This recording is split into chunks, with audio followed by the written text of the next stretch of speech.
Et bonjour à tous et à toutes, j'espère que vous allez plutôt bien, moi ça va nickel. Et pour ceux qui ont reconnu la musique, vous savez sur quoi on va jouer, ou au pire des cas, vous avez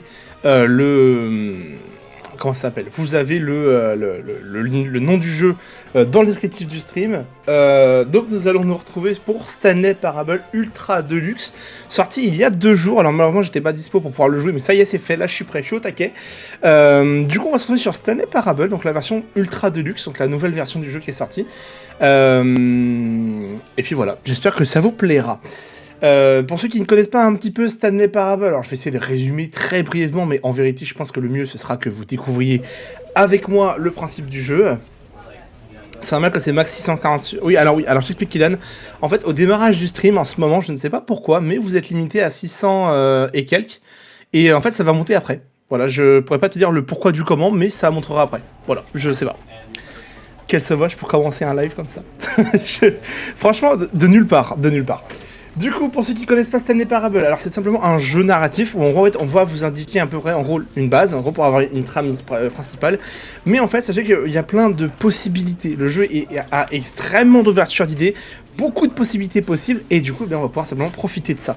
Sachez d'ailleurs que j'y pense là, tant que je vous ai, pour vous informer que j'ai lancé le live, faut savoir, c'est que j'ai lancé le live une première fois, enfin le jeu une première fois tout à l'heure afin de pouvoir faire mes quelques premiers tests. Et on m'a demandé de régler l'heure, que j'ai fait. Et là, cette seconde fois, on m'a redemandé de régler l'heure, donc j'ai réglé l'heure à peu près à l'heure normale. Et le jeu m'a félicité du fait que je réglais l'heure bien. Du coup, la prochaine fois que je démarrais le jeu, je pourrais mettre mon heure favorite. Je sais pas trop pourquoi du comment, mais on sent déjà que ça peut être pas mal. Mettre le live en 720p. Mais je sais pas pourquoi il est pas en 720p déjà là. Attends, je regarde ça 2 secondes, excusez-moi. Alors, qu'est-ce qui se passe? Alors, ça n'a pas bougé. Bah écoute, c'est une bonne question. Ah ouais, non, ça a été baissé. Je sais pas pourquoi ça a été... Je ne sais pas pourquoi ça a été baissé. Alors attendez, je vais essayer de réaugmenter un petit peu ça et vous allez me dire ce que ça vous donne. Hop. Voilà. On va essayer d'envoyer autant que ce qu'on est censé envoyer à l'origine. Mais à mon avis, ouais non, il y a un petit bug. Bon écoutez, c'est pas grave. Ouais, c'est peut-être Twitch. Il y a des chances que ce soit Twitch. Le principal, c'est que vous voyez le jeu de toute façon. Ce sera déjà pas mal. Après, je vous avoue que là, pour le fait que ce soit en 148, je sais pas du tout. C'est une bonne question. Bon. Écoutez, c'est parti. Let's go, on y va. Et je prends en compte ton défi, là, bien sûr, essayer de faire du 720p lors du prochain live. Je vais essayer de faire du mieux que je peux. Alors, on va d'abord faire la première histoire, enfin la première phase quand j'ai joué au premier jeu, qui s'appelle juste The Stanley Parable. Et en fait, il fallait juste suivre la voie. C'est ce qu'on va faire pour cette première truc, voir un peu ce qui a changé, ce qu'ils ont mis à jour, etc. Et après, on va commencer à foutre la merde dans le jeu. Quand tu as beaucoup de live, il limite les perfs pour les petits streamers. Oui, c'est ça, Reed. This is the story of a man named Stanley. Stanley worked for a company in a big building where he was employee number 427. Employee number 427's job was simple. He sat at his desk in room 427 and he pushed buttons on a keyboard. Orders came to him through a monitor on his desk, telling him what buttons to push, how long to push them, and in what order. This is what employee 427 did every day of every month of every year. And although others might have considered it soul-rending, Stanley relished every moment that the orders came in, as though he had been made exactly for this job. And Stanley was happy. Une histoire classique. And then one day, something very peculiar happened. Something that would forever change Stanley. Something he would never quite forget. He had been at his desk for nearly an hour when he realized that not one single order had arrived on the monitor for him to follow. No one had showed up to give him instructions, call a meeting, or even say hi. Never in all his years at the company had this happened, this complete isolation. Something was very clearly wrong. Shocked, frozen solid, Stanley found himself unable to move for the longest time. But as he came to his wits and regained his senses, he got up from his desk and stepped out of his office. Attendez, parce que j'avais changé les touches tout à l'heure, mais apparemment il les a pas pris en compte. Voilà. Parfait. Du coup, donc ça y est, on est parti. Donc vous avez la base du jeu. POV quand c'est férié. Oui, je te jure. Alors, je vais peut-être, je sais pas vous, mais je vais peut-être augmenter un petit peu peut-être la taille des sous-titres. En grand, comme ça vous les voyez bien sur le... Oh, grand, je pense que ça suffira. Comme ça vous les verrez bien sur le stream. Et bah, écoutez, du coup, on va suivre, comme je vous ai dit, on va suivre la trame principale du jeu, comme il nous le présente. All of his co-workers were gone. What could it mean? Stanley decided to go to the meeting room. Perhaps he had simply missed a memo.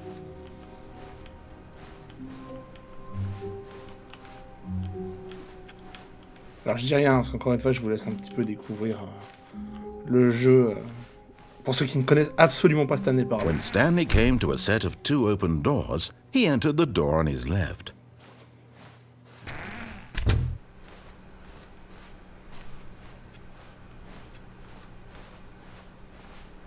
Yet there was not a single person here either. Feeling a wave of disbelief, Stanley decided to go up to his boss's office, hoping he might find an answer there.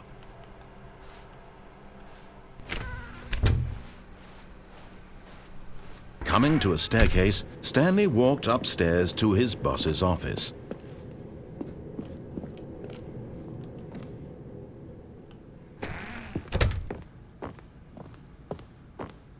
Stepping into his manager's office, Stanley was once again stunned to discover not an indication of any human life. Shocked, unraveled, Stanley wondered in disbelief who orchestrated this. What dark secret was being held from him? What he could not have known was that the keypad behind the boss's desk guarded the terrible truth that his boss had been keeping from him. And so the boss had assigned it an extra secret PIN number, 2845. But of course, Stanley couldn't possibly have known this. Yet incredibly, by simply pushing random buttons on the keypad, Stanley happened to input the correct code by sheer luck. Amazing. He stepped into the newly opened passageway.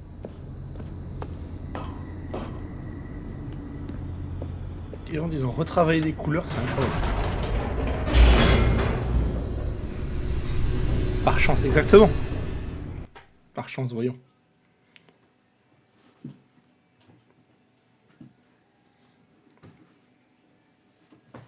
Descending deeper into the building, Stanley realized he felt a bit peculiar. It was a stirring of emotion in his chest, as though he felt more free to think for himself, to question the nature of his job. Why did he feel this now, when for years it had never occurred to him? This question would not go unanswered for long. Stanley walked straight ahead through the large door that read Mind Control Facility.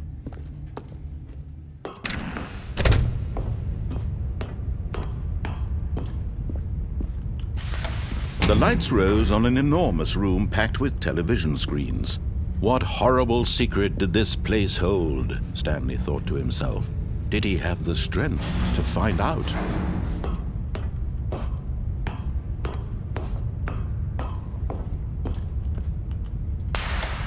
Now the monitors jumped to life, their true nature revealed. Each bore the number of an employee in the building, Stanley's co-workers. The lives of so many individuals reduced to images on a screen, and Stanley, one of them, eternally monitored in this place where freedom meant nothing.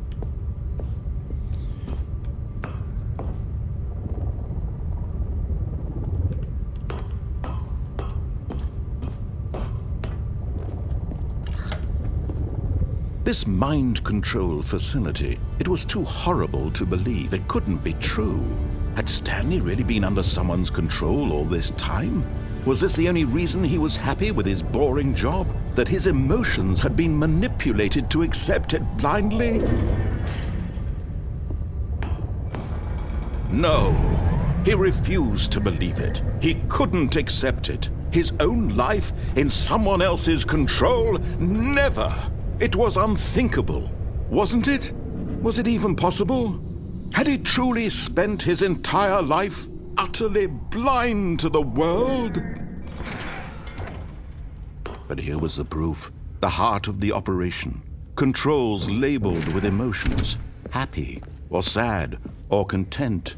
Walking, eating, working, all of it monitored and commanded from this very place. And as the cold reality of his past began to sink in, Stanley decided that this machinery would never again exert its terrible power over another human life. For he would dismantle the controls once and for all.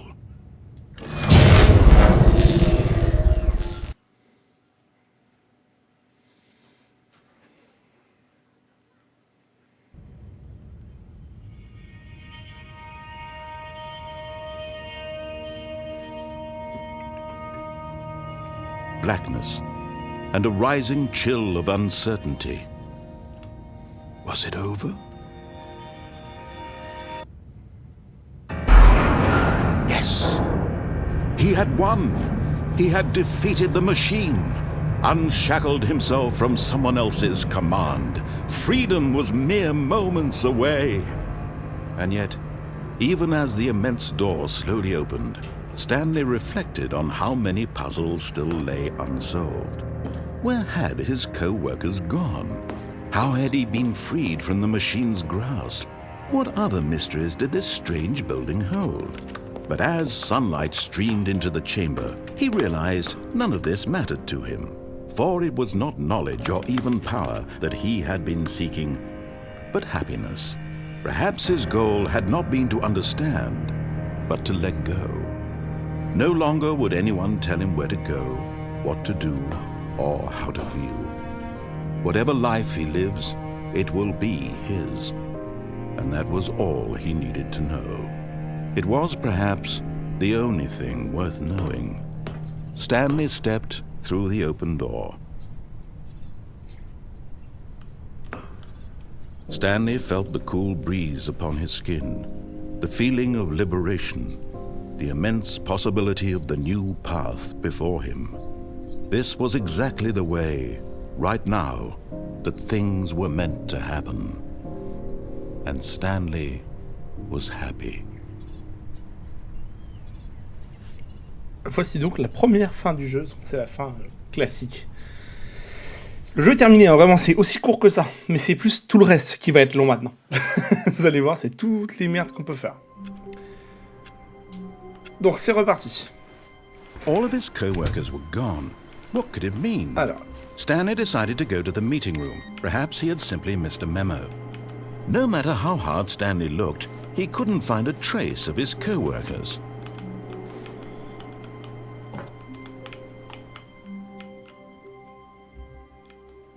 At first, Stanley assumed he'd broken the map, until he heard this narration and realized it was part of the game's design all along.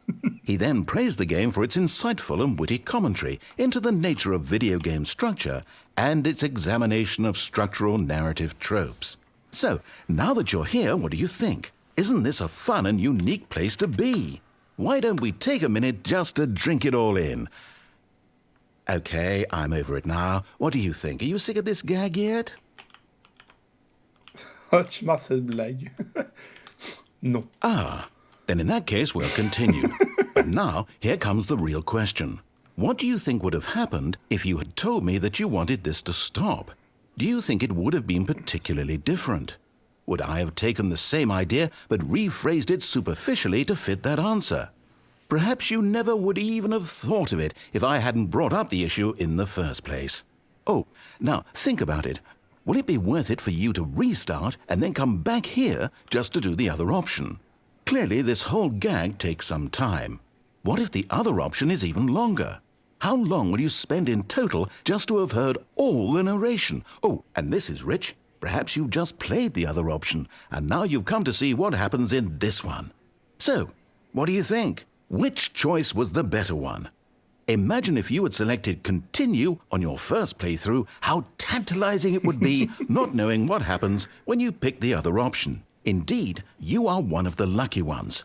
Though if the other option is really miserable to listen to, then perhaps you're not. In fact, I'm just going to say that no one who's listening to this is lucky.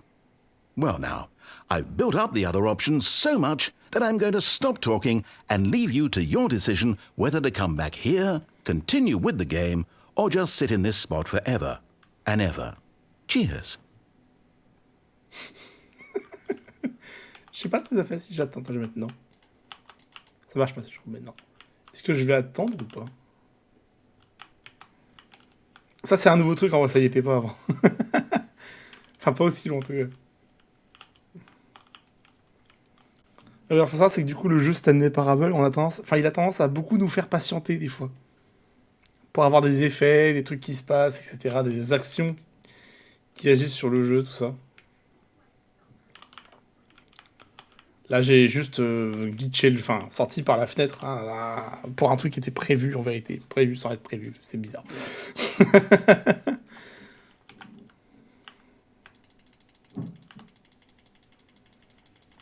J'essaie de spam et clic là sur le nom. Ah, je vais tout y aller. Ah, je peux plus sortir.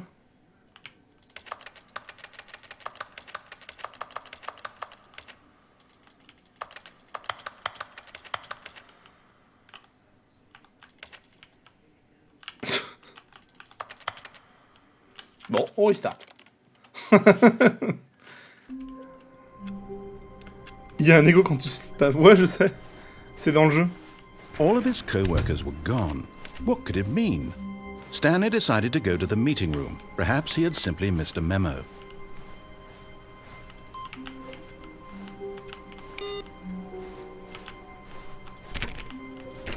Il semble que toutes les portes sont fermées, hein, si je dis pas de conneries.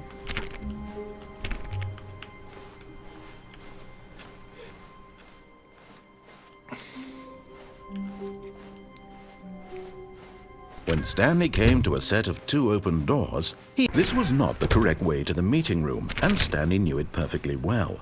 Perhaps he wanted to stop by the employee lounge first, just to admire it.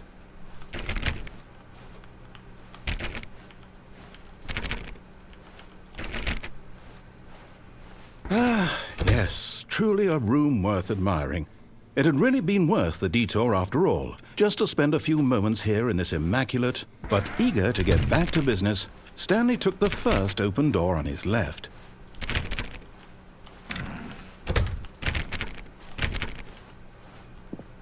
Stanley was so bad at following directions, it's incredible he wasn't fired years ago. On va essayer de casser le jeu. Look, Stanley, I think perhaps we've gotten off on the wrong foot here. I'm not your enemy, really, I'm not. I realize that investing your trust in someone else can be difficult, but the fact is that the story has been about nothing but you all this time. There's someone you've been neglecting, Stanley. Someone you've forgotten about. Please, stop trying to make every decision by yourself. Now, I'm not asking for me, but this is it, Stanley. Your chance to redeem yourself, to put your work aside, to let her back into your life. She's been waiting.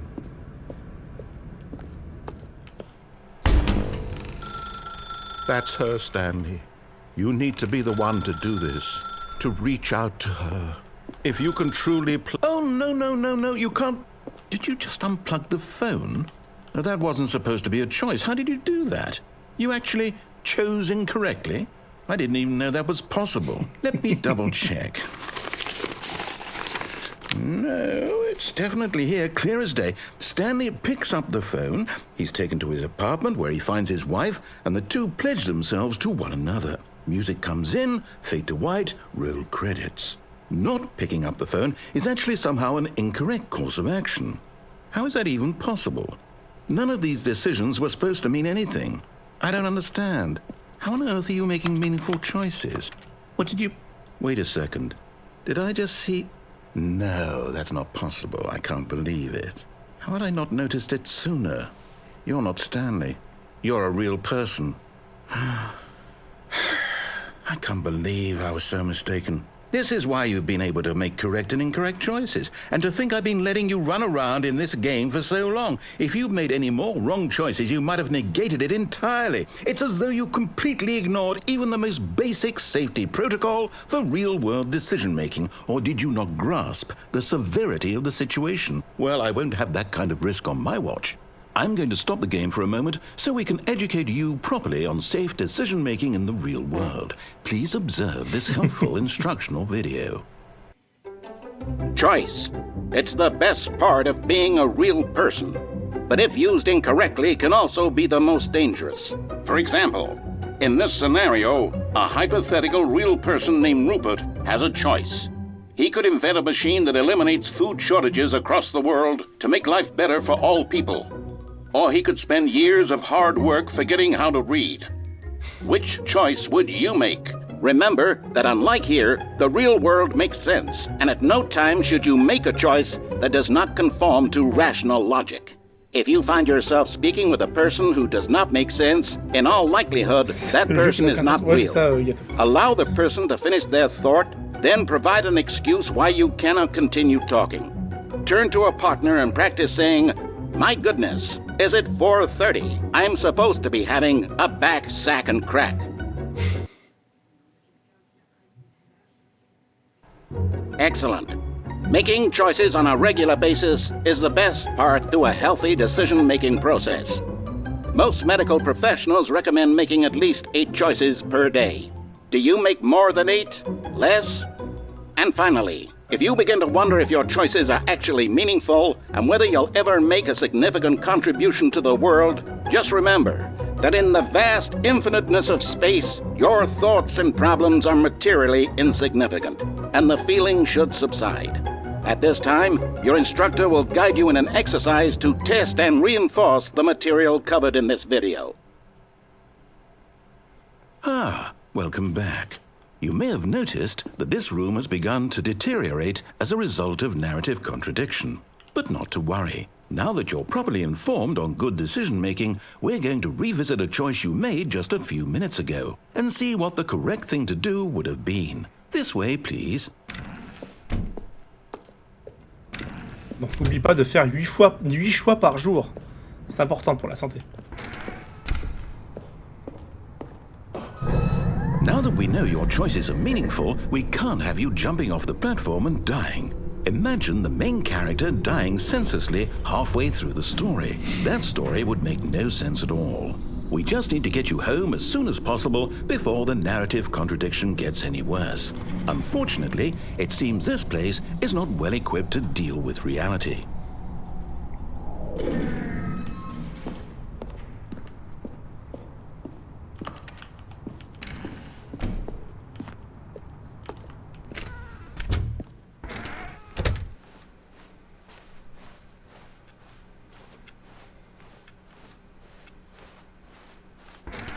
Almost there.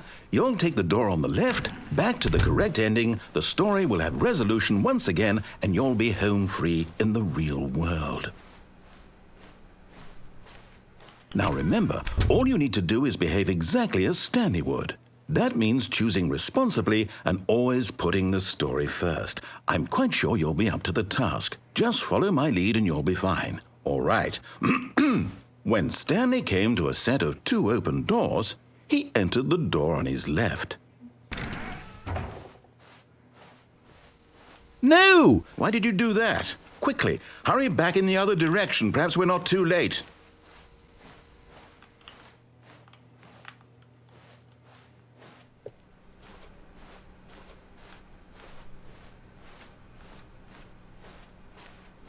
Oh, it's ruined. I can't believe, after everything we talked about, that my story, you've destroyed my work. Why? For what? What did you get out of that? What did you think was so special about seeing the game undone, left here like so much garbage? It's worthless now. And what am I supposed to do? Even if there were a way to continue, would it be worth it? To know that my story is now incorrect? How can I go back to that? I can't erase that knowledge. I'll have to live with it forever, reliving its impossibility forever. I couldn't live that way. Is it better to shut the game down entirely? To willingly destroy all of my work? I don't know. What's the answer? What do I do? What do I do? What do I... No, I have to. I have to shut the game down. I have to. I have to.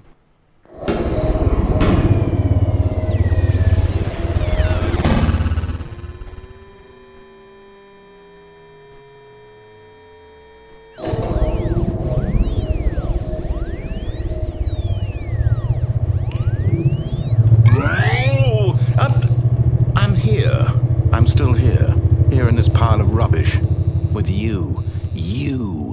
thought you were so clever. Now look where we are. My entire game is destroyed. It was the only thing in the world that was mine, and you've run it into the ground. What, did you think that would be funny? You just had to see? Didn't I impress upon you how important it was to be like Stanley? He actually knows how to do what I tell him to. He understands that if I say to do something, there's a damn good reason for it. That thought hadn't even occurred to you, had it? That there's a world outside of you? You're a child.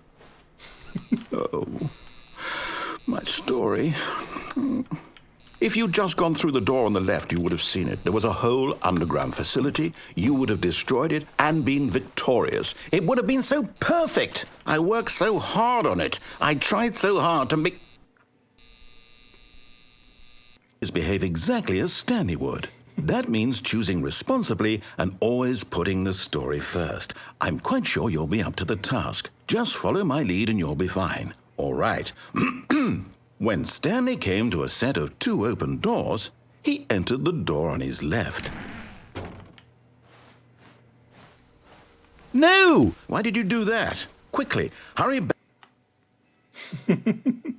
Behave exactly as Stanley would. That means choosing responsibly and always putting the story first. I'm quite sure you'll be up to the task. Just follow my lead and you'll be fine. All right. When Stanley came to a set of 2 open doors, he entered the door on his left. Voilà, à gauche.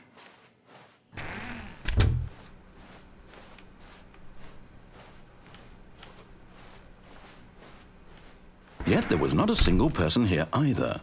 Feeling a wave of disbelief, Stanley decided to go up to his boss's office, hoping he might find an answer there. Coming to a staircase, Stanley walked upstairs to his boss's office.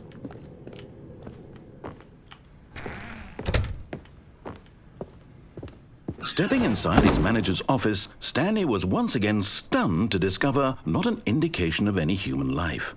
Shocked, unraveled, Stanley wondered in disbelief who orchestrated this, until he saw the door with a voice receiver next to it. Surely behind this door lay all the answers to his questions. And beyond all probability, he knew the passcode. He had seen it on his boss's computer just last week. Night Shark 115. Was this the code to open the door? Would it still work? There was only one way to find out. Stanley had been trained never to speak up, but now he would draw from within himself the courage to face the unknown. He drew a sharp breath and then spoke the code.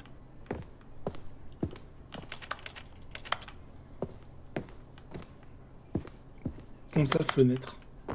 Y'a rien à la fenêtre. C'est en dessous de blanche. Stanley spoke the code. Night Shark 115. He spoke it into the receiver, right there on the wall.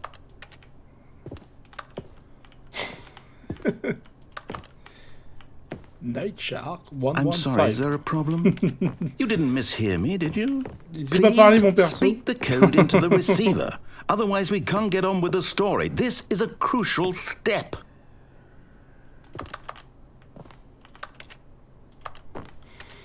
Okay, fine, you're not going to do it, but you know what?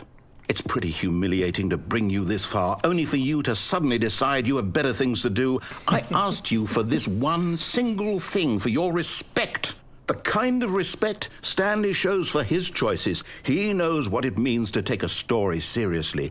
If you didn't want to see what I had to show you, then why did you come here? You had a choice, you know. You could have gone through the door on the right. You could have done whatever the hell you wanted over there. Why did you come this way? Speak. Say something to me. Explain yourself, you coward. You... When Stanley came to a set of 2 open doors, he entered the door on his left. Stanley? Hello? Are you... Is everything okay? Stanley, please. I need you to make a choice. I need you to walk through the door.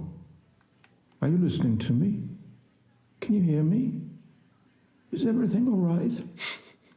Stanley, this is important. The story needs you. It needs you to make a decision. It cannot exist without you. Do you understand me? Whatever choice you make is just fine. They're both correct. You cannot be wrong here. We can work together. I'll accept whatever you do. I simply need you to take that step forward, please. Choose. Do something. Anything. This is more important than you can ever know. I need this. The story needs it. So, you hear me? Are you there? Are you listening to this? Stanley, are you there? Okay. It's okay, I can wait. You need time to decide. Time to make sure your choice is correct. That is the best choice. That's all right. I'll wait for you to decide what's the right thing to do. Take as much time as you need. On est au-dessus, on est glitché.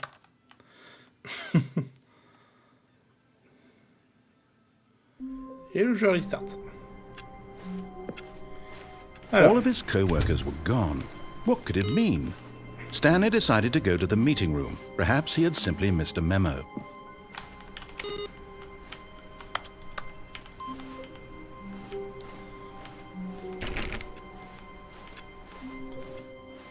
Oh, new content. Oh, new content. Du nouveau contenu. What does that mean, new content?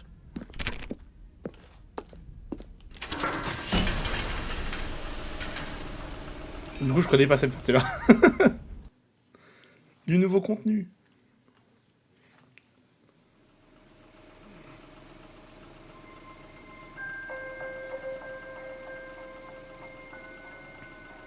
Hello, and thank you for playing the Stanley Parable Ultra Deluxe.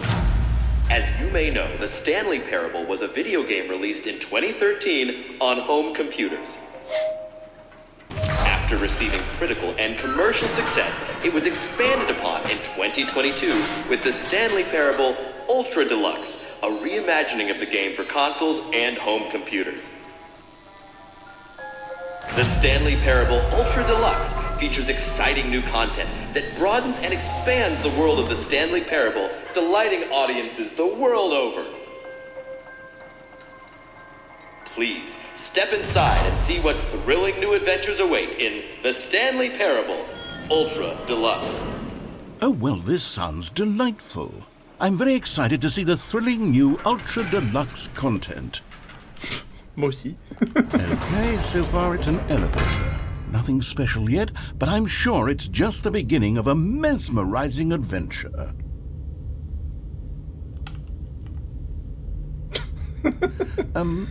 Is it broken? What's going on here? Should we be moving somewhere or... Oh, there we go. All right, finally, at long last, it's on to the new content. I've never been more ready. Let's do it.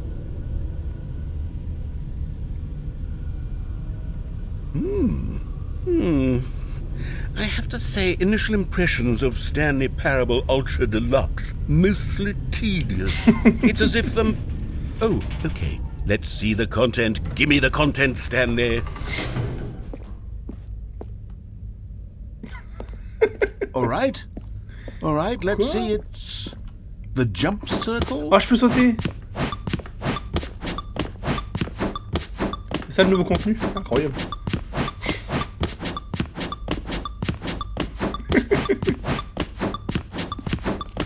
C'est pas incroyable.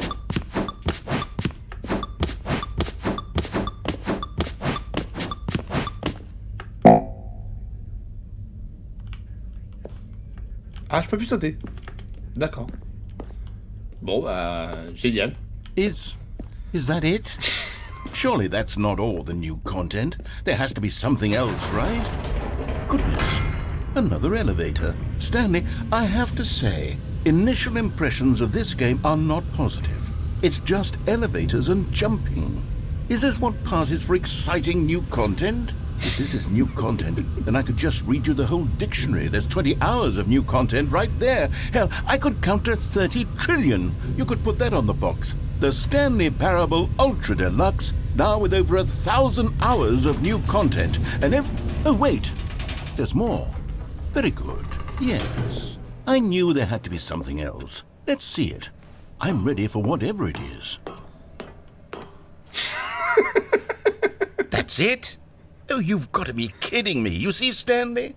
This is what happens when greedy video game developers with no respect for their fan base rush a cheap expansion to market for no reason other than to make an easy dollar. And don't get me started on the level of craftsmanship that's gone into it. In fact, I'm looking right now at the game's achievements, and it's hard to believe one of them actually says, "Test achievement, please ignore." What quality assurance department signed off on this? I'm infuriated and I'm offended, and I intend to find these people on Twitter and hold them personally accountable. It's my fault, Stanley. I built up too much anticipation around the new content, I'm afraid. It could never have lived up to such expectations. If you're still with me, why don't we just reset the game, and we'll try to get back to what the Stanley Parable is really about. No frills, no gimmicks. Just you and me having a great time together like always. What do you say, friend? Non. Waouh. Oh, putain. Oh. Ah, le new content, ça y est, c'est parti. Ça, c'était les bureaux avant. Bon, bah, pourquoi pas. Stanley! Oui. Come over here! In the vent! I want to show you something! Qu'est-ce que tu veux me montrer?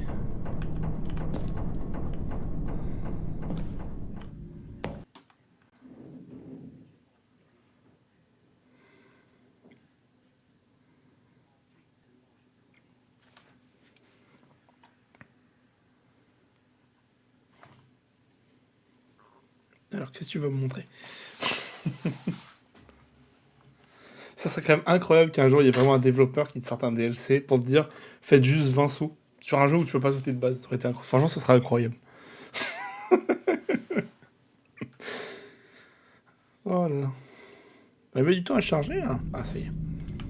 Alors, qu'est-ce qu'on... Okay, you remember how cheap and unsatisfying the new Ultra Deluxe content turned out to be? Well, it got me thinking about the past, and how much better the Stanley Parable used to be.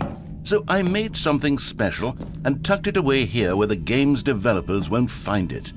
Just our little secret. Take a look. I call it the Memory Zone. trop bien. It's where I've been storing all my favorite memories so I can relive the peak experiences of my life whenever I want. Experiences like the launch of the Stanley Parable on PC. You see, Stanley, doesn't the Memory Zone remind you of how wonderful Stanley Parable was before it was sullied with a cheap re-release? Remember back in October of 2013 when the game originally launched? Back then, video games had integrity. Back then, it all meant something. Oh, the waste. Putain, n'empêche, c'est... Ah ouais, ça rend nostalgique quand même. C'est des trucs à l'époque du sortie du jeu. En 2013.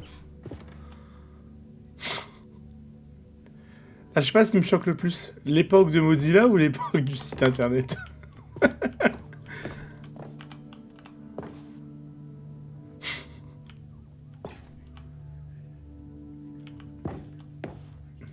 Ouais, c'est vrai qu'il a reçu pas mal de trucs en vrai, Stanley Parable.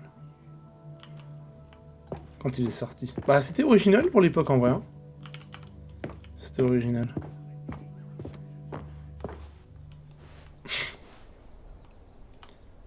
$1.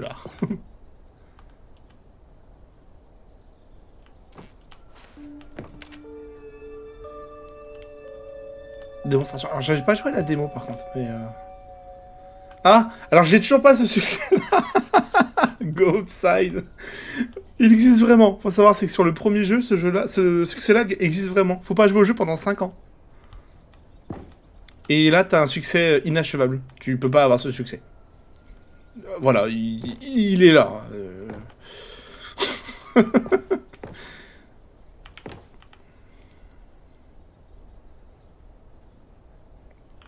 Pour Game Innovation, début de jeu, histoire.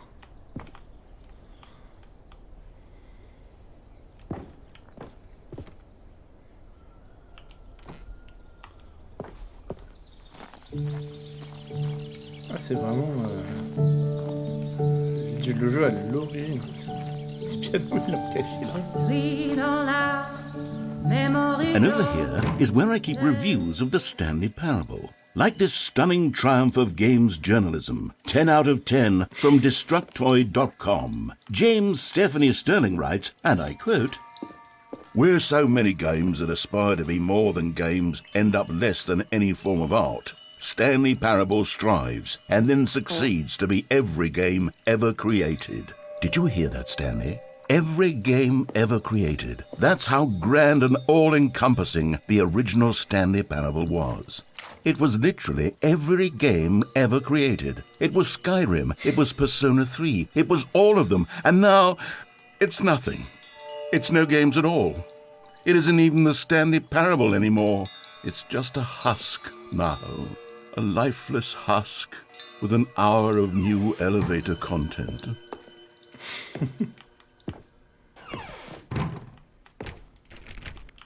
La memory zone maintenance. Pas y aller.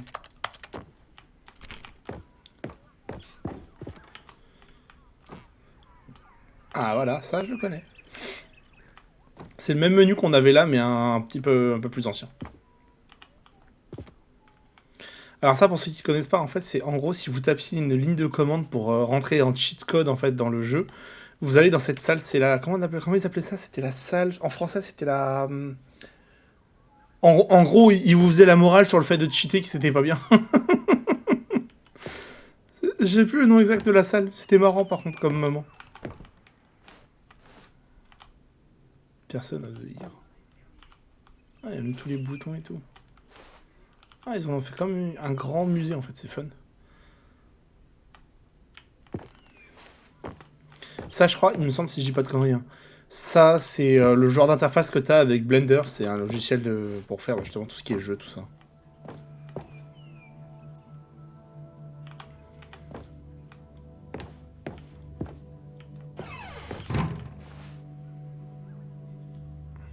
Here's another moving passage, this time from GameSpot.com. The Stanley Parable is both a richly stimulating commentary on the nature of choice in games and one that offers some of the most enjoyable, surprising, and rewarding choices I've ever been confronted with in a game. 9 out of 10. Don't you get it, Stanley? The game was perfect. It didn't need anything else. It didn't need new content. It just needed to be left alone, to spend the rest of time collecting dust in the hallowed hall of beloved video game memories.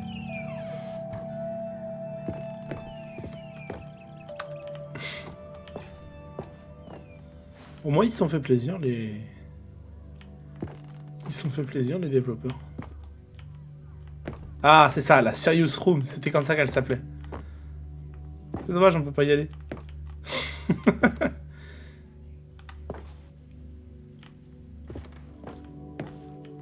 Et c'était un succès d'y aller, hein, si jamais.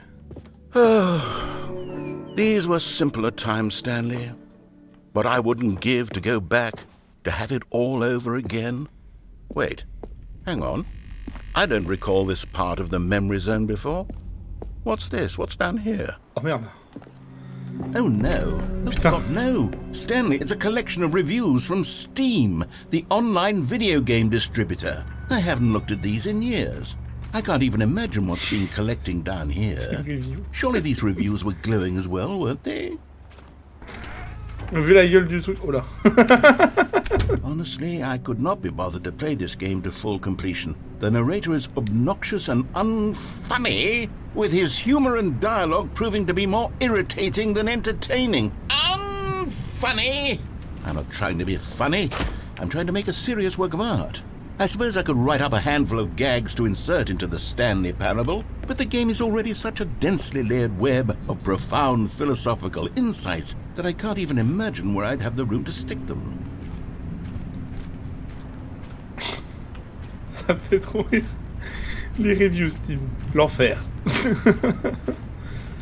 T'as tous les magazines qui disaient ouais, le jeu est trop bien et tout. Et en vrai, le jeu était cool, hein. Mais c'est vrai qu'effectivement... Bah forcément, comme tous les jeux, hein, ça plaît pas à tout le monde. Regardez, il y en a un recommandé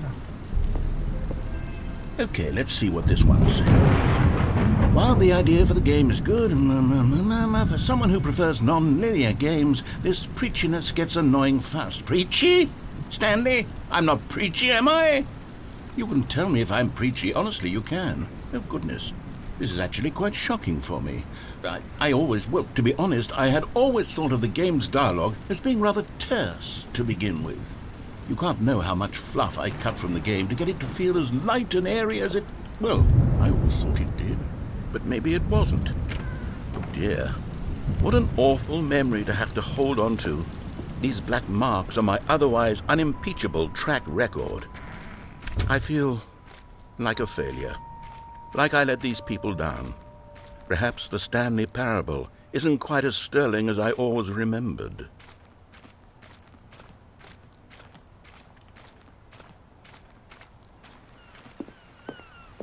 What's this one got to say?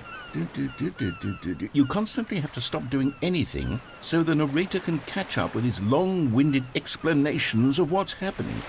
I wish there was a skip button. A skip button? Well, yes. Yes, I think we can do that. If I'm truly too preachy, then maybe letting you skip ahead for just a moment, surely it couldn't hurt. Not if it means we can strike these negative reviews from the record. Only positive reviews of the Stanley Parable. That's my motto today, and it's always been my motto. I'd do anything for the customer, Stanley. Yes, a skip button we shall have. Bah non, c'est pas drôle.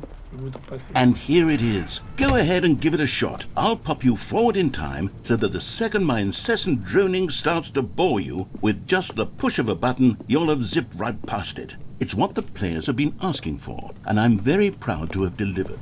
No more listening to me rambling on and on and on. No. The Stanley Parable is a game for the people. And if the people want silence, then by goodness, that's what they're going to get. Well, don't sit around waiting for me to shut up. Go ahead and make me shut up. Here, we'll pretend that I've just begun an interminable monologue, and it goes something like this. The story and the choices, or what have you, and therefore, by becoming it is, so on and so forth, until inevitably, we all until the end of time, at which time everything all at once, so, now you see, blah blah blah blah blah blah blah blah blah blah blah blah blah blah. We've eaten too much and it can't be just yet, no, until 245. That the logic of elimination working backwards, the deduction therefore becomes impossible to manufacture. It went on for nearly 10,000 years, until just yesterday, here and there, forward and back, and never a moment before lunchtime. It can't be. It's the only thing there is. How many billions left until so much more than forever ago? Which is why I say... the story and the choices, or what have you, and therefore, by becoming it is, so on and so forth, until inevitably, we all until the end of time, at which time everything all at once, so, now you see, blah blah blah blah blah blah blah blah blah blah blah blah blah blah. We've eaten too much and it can't be just yet, no, until 245. That the logic of elimination working backwards, the deduction therefore becomes impossible to manufacture. It went on for nearly 10,000 years, until just yesterday, here and there, forward and back, and never a moment before lunchtime. It can't be. It's the only thing there is. How many billions left until so much more than forever ago? Which is why I say... the story and the choices, or what have you, and therefore, by becoming it is, so on and so forth, until inevitably, we all until the end of time, at which time everything all at once, so, now you see, blah blah blah blah blah blah blah blah blah blah blah blah blah blah. We've eaten too much and it can't be just yet, no, until 245. That the logic of elimination working backwards, the deduction therefore becomes impossible to manufacture. It went on for nearly 10,000 years, until just yesterday, here and there, forward and back, and never a moment before lunchtime. It can't be. It's the only thing there is. How many billions left until so much more than forever ago? Which is why I say... the story and the choices, or what have you, and therefore, by becoming it is, so on and so forth, until inevitably, we all until the end of time, at which time everything all at once, so, now you see, blah blah blah blah blah blah blah blah blah blah blah blah blah blah. We've eaten too much and it can't be just yet, no, until 245. That the logic of elimination working backwards, the deduction therefore becomes impossible to manufacture. It went on for nearly 10,000 years, vraiment que Until ça va just durer une yesterday, éternité, here je vais and être obligé de there, passer. forward and back, and never a moment before lunchtime. It can't be. It's the only thing there is. How many billions left until so much more than forever ago? Which is why I say the story and the choices, or what have you, and therefore... Oh, you're back, you see. You were only frozen in time for a few minutes, but it was plenty of time for me to deliver a long, rambling monologue full of unnecessary verbal flourishes and lengthy ruminations on the nature of choice in video games. Of course, I happen to believe it was perhaps one of my more profound such ruminations. Not that, of course, you need a description of it, but if I had to describe it, I'd say it was perhaps less of a rumination and more of a treatise. Or maybe a manifesto. Look, I'll outline it for you very briefly and you can tell me what you think. Okay, so my theory is that any choice you've ever made is simply a series of choices made by the person who you are or were or will be at the time of having made said choice. That is to say, if by articulating a choice you've already made, you bring that choice into being, then by making no choice and saying nothing, are you not simply erecting in the sanctuary of time a monument to every person you've ever been, making every choice to which you've ever given your great gift of mortal and yet timeless thought? Or rather, do all of the choices you've ever made in fact make you more not this kind of person, and in fact do the very opposite? You see, it could in fact be both of these things at once. That you are both making choices and not making choices, and that they are both affecting you and not affecting you at the same time by virtue of the fact that you both are and are not making them. Okay, at first, I was leaning towards manifesto, but now I'm going to circle around and slap the treatise label on this one. I think it has much more of a treatise vibe to it. But wouldn't you say that manifesto just has a much grander sort of tone? It has a mouthfeel that is rich with ambition and history. Ambitious history, if you will. See, now you've got me going back to manifesto. Heavens, at this rate, we're going to be here all day. Okay, look, I have a method for exactly this sort of situation, and I do find myself in this situation frequently. I'm going to say each word back and forth in repeated succession until I become sick of one or the other, in which case the word I am not sick of shall be the victor. It is an unimpeachable strategy, Stanley. It's rescued me from disaster in countless situations. All right, here we go. Treatise, manifesto. Treatise, manifesto. Treatise, manifesto. Treatise, manifesto. Treatise, manifesto. Treatise, manifesto. Treatise, manifesto. Treatise, manifesto. Merci Eric pour tes 100 bits. Manifesto. Treatise, manifesto. Treatise, manifesto. Treatise. Il va arriver à combien de temps? Il a dit qu'il se lasse, mais il va se lasser dans combien de temps? Treatise, je suis sûr qu'il y a un succès à la con où il faut attendre qu'il termine de parler. Manifesto. Treatise, manifesto. Treatise, manifesto. Treatise, manifesto. Treatise, manifesto. Treatise, manifesto. Treatise. Je suis sûr que c'est un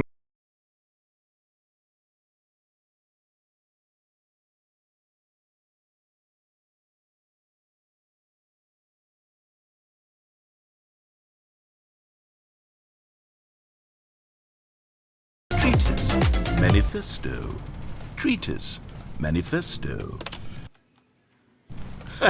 Well there, sport. You really did catch me rambling on a bit, didn't you? But that's the power of the button. The minute I start to go off on a thoughtless display of self-absorption, it's right at your fingertips to go poof, and it's all over. Oh, I can't wait to see what Cookie 9 will say about this, and whether they'll edit the rating of their Steam review, or at least change some of the wording, perhaps. To be honest, I don't even know if one can change their review in the first place.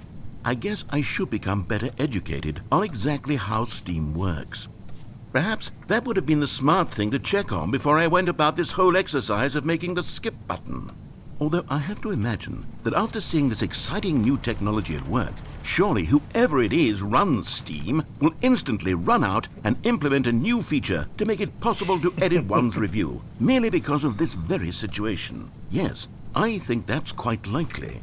Or perhaps they'll simply grant this particular user the ability to change their review, so that the feature is not widely abused.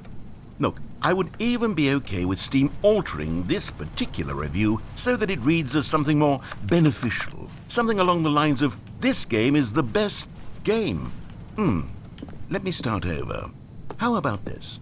From the ashes of depravity rises the phoenix of quality. How else to describe the Stanley Parable Ultra Deluxe? Such a revolutionary step forward in the lineage of one of the most beloved video game properties of all time. The additions and changes made to this expansion will surely resonate in the annals of the history of all media ever made.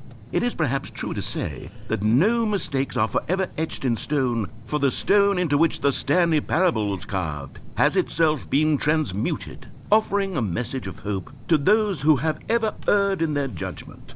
You are not beyond redemption. You may change, and you may become more, so much more than you were before. If there is any message to be taken from the Stanley Parable Ultra Deluxe, it is this. What a fortune, a privilege, a joy it is to have had such an experience. It leaves me hopeful that as a community, as a world, there is time for us to become our greatest selves, as great as we ever could dream of in our wildest, most ambitious visions for a brighter future. Wow. Now, Stanley, that's a review. It's perfect. It's the perfect review. It's the review I've always dreamed of receiving. I have to read it again. It's simply too wonderful. I have to experience this just one more time. From the ashes of depravity rises the phoenix of quality. How else to describe the Stanley Parable Ultra Deluxe? Je sens qu'il y a forcément Such a revolutionary step reviews qui vont forward in avoir the ça. lineage of one of the most beloved video game properties of all time. The additions and changes made to this expansion will surely resonate in the annals of the history of all media ever made. It is perhaps true to say that no mistakes are forever etched in stone, for the stone into which the Stanley Parable was carved has itself been transmuted, offering a message of hope to those who have ever erred in their judgment. You are not beyond redemption. You may change, and you may become more, so much more than you were before. If there is any message to be taken from the Stanley Parable Ultra Deluxe, it is this. What a fortune, a privilege, a joy it is to have had such an experience. Ça fait grave It longtemps qu'on leaves enferme me les yeux. hopeful that as a community, as a world, there is time for us to become our greatest selves, as great as we ever could dream of in our wildest, most ambitious visions for a brighter future. Wow. Now, Stanley, that's a review. It's perfect. It's the perfect review. It's the review I've always dreamed of receiving. I have to read it again. It's simply too wonderful. I have to experience this just... Okay, welcome back, Stanley. Now, I should say that the amount of time the button has been skipping through is becoming longer and longer. That last one was, well, I want to say maybe 30, 45 minutes. Il faut écouter ça pendant 30, 40 by any minutes. means, but there's really only so much I can ramble Ça, on c'est to que myself Stanley about. Parable I avait déjà know it's proposé un shocking, jeu isn't it? But at any précédent rate, qui était I do suggest that we extrêmement long à not faire. press the button again. I think the skip button has been aptly demonstrated, and we can say goodbye to it and just... Wait, how do we get out of here? Where did the door go? Ouais, la porte est bizarre. Wasn't there a door that led into this room? I do feel quite certain that there was one here before. How else would we have gotten into the room in the first place? I don't think one can enter a room without a door of some sort, or a window or something like that. Do you see a window anywhere? A porthole? A sufficiently large crack in the wall? I'll take any of these. All I want is for us to move on and to please step away from the skip button, to go anywhere other than the skip button. There was a door here before, wasn't there? I swear there was. Where did it go? Can you maybe just ram your way through a wall? Is there any possibility that you could, say, slam your body into the wall until enough damage is done for you to be able to leave? Please, I'll take any option at all. I'm asking you to work with me here. We need a door. We need a door of some kind. I can work with any kind of door as long as it can open and lead from one room to another. I'm going to step away for just a moment, and I'm going to try to find us a door. I don't know how exactly to remove a door and place it in a different wall, but I will find a way, I promise. You just need to not do anything. Don't press the skip button. Please, please, please do not press the skip button. Just wait here for me, and don't press the skip button. Got it? Yes, good. I'll be right back. Ok, et là, en fait, en gros, c'est... ça va être un peu à l'ancienne. En gros, c'est soit on attend qu'il revienne réellement, mais on peut attendre comme ça pendant longtemps, soit on appuie sur le bouton et ça va nous débloquer la suite. Parce que, en fait, pour vous expliquer, en fait, il y a une ancienne fin du premier jeu, où en gros, vous détruisiez le jeu de la manière que vous le faites live, etc. Vous montrez en gros que vous n'étiez pas content du jeu, etc. Et en gros, en fait, après, vous sortez des jeux à la con. Et en fait, en gros, il y avait un jeu où il fallait sauver d'un bébé des flammes. En fait, il fallait appuyer sur le bouton qui faisait un bruit dégueulasse, qui revenait comme ça en arrière tout le temps. Et en fait, vous pouvez obtenir une fin à ça. Mais genre, il fallait faire le jeu pendant, je crois que c'était 1 heure avec un seul bouton. Et après, il fallait faire aussi 1 heure après avec 2 autres. Mais c'est 2 vraies heures. C'est-à-dire que c'est genre vraiment 60 minutes. C'est-à-dire que là, pour l'instant, en gros, soit on l'attend qu'il revienne, le temps qu'il va demander d'attendre qu'il revienne, soit on appuie sur le bouton skip et en gros ça fera passer le temps, mais du coup il y aura un succès en jeu. C'est-à-dire que à mon avis je vais vous renvoyer vers des vidéos YouTube parce que je pense qu'en avis c'est ça. Il y a des gens assez tarés qui le feront, d'attendre autant de temps. Clairement. Là nous on va juste skip le time mais clairement les gens... Stanley, please don't push the button again. It's been 12 Il s'est passé 12 heures. You've just been frozen there. I don't know why the skips are getting longer, but they're really, truly getting longer. And my God, there's no way out of the room. Stanley, the door is gone. It's completely gone. I've looked at it from every angle. I've checked every one of those walls 1,000 times. And there's no door, Stanley. There's no door. There's just you and the button, and if you keep pressing it, I have no idea what will happen. I have no idea how long I'll be made to sit here, and more than anything else, I don't know how to stop you from pressing the button again. I can't control anything in this room, Stanley. I can't touch it, and I have to believe, I have to know that sooner or later, no matter how much I plead with you, you're going to press the button again. Why would you? I've been thinking, and I don't know what I can do to convince you otherwise. Oh my God. And it's all because of those reviews that I couldn't get out of my head. I just couldn't ignore the negative feedback. Why was it so important for me to fix the problem? Why did Cookie Nine's opinion matter so much to me? I've never even met Cookie Nine. I have no idea who they are. What would it ever really matter? But here I am. I'm fixating on every tiny negative thing that anyone ever says about me. The merest mention of one of my imperfections, and I become as impetulant as a child, wild and impulsive. I can't help myself. I can't stop myself from lashing out with a vengeful fury to alter and to change and to break anything unbroken, if only it pleases this one person who made a single negative comment. What does such an impulse serve? For whose benefit is this? And here I am now, stuck in a room, waiting for you to press this button, and to become frozen in time, knowing that you're going to do it, and that I'm going to be stuck all alone, and that I had the power to prevent it all from happening, if only I'd held my tongue. It's all out of my control now. Just you. Just your decision as to exactly when you're going to make me suffer, to leave me all alone. Surely you will. I don't doubt it. Surely you'll press that button again, leaving me here. And surely you'll put your own desire to see what's next ahead of my need for company, for companionship. Surely you'll not be moved by my howls of fitful anxiety, that you sit with me and just stay here. Oh, no, I know you too well. You'll be leaving me oh, my God. And it's all because of those reviews that I couldn't get out of my head. I just couldn't ignore the negative feedback. Why was it so important for me to fix the problem? Why did Cookie Nine's opinion matter so much to me? I've never even met Cookie Nine. I have no... Oh, Stanley, you're back. You're back. Oh, my goodness. I have someone to talk to again. Stanley, I think it's been a week. Une semaine? Non. Or 2 weeks? I've been sitting here all that time, just sitting here, not a single person to speak with. And you'd think that that's just how it's always been, right? Me talking and you saying nothing. Would you think that it's exactly the same as always? Doesn't that feel like what we've already been doing? Me just talking? But it isn't, Stanley. It isn't the same at all. It isn't even close. Because I know you can't hear me once you push that button. That's what I'm realizing now, Stanley. I'm realizing that I needed to know that someone was listening. I needed there to be a vessel through which my words were moving. It was the vessel I needed, Stanley, not the outcomes, not the story. None of that matters anymore. I'll give it all up. I'll give up every branching path. I'll burn my story to the ground. One single thing I need, and God, I can see now that I need it more than anything, is to know that someone else is taking it in. These words that I'm saying, I need to know you can hear me. Because maybe, Stanley, maybe, if you can hear me, then maybe it means I'm real.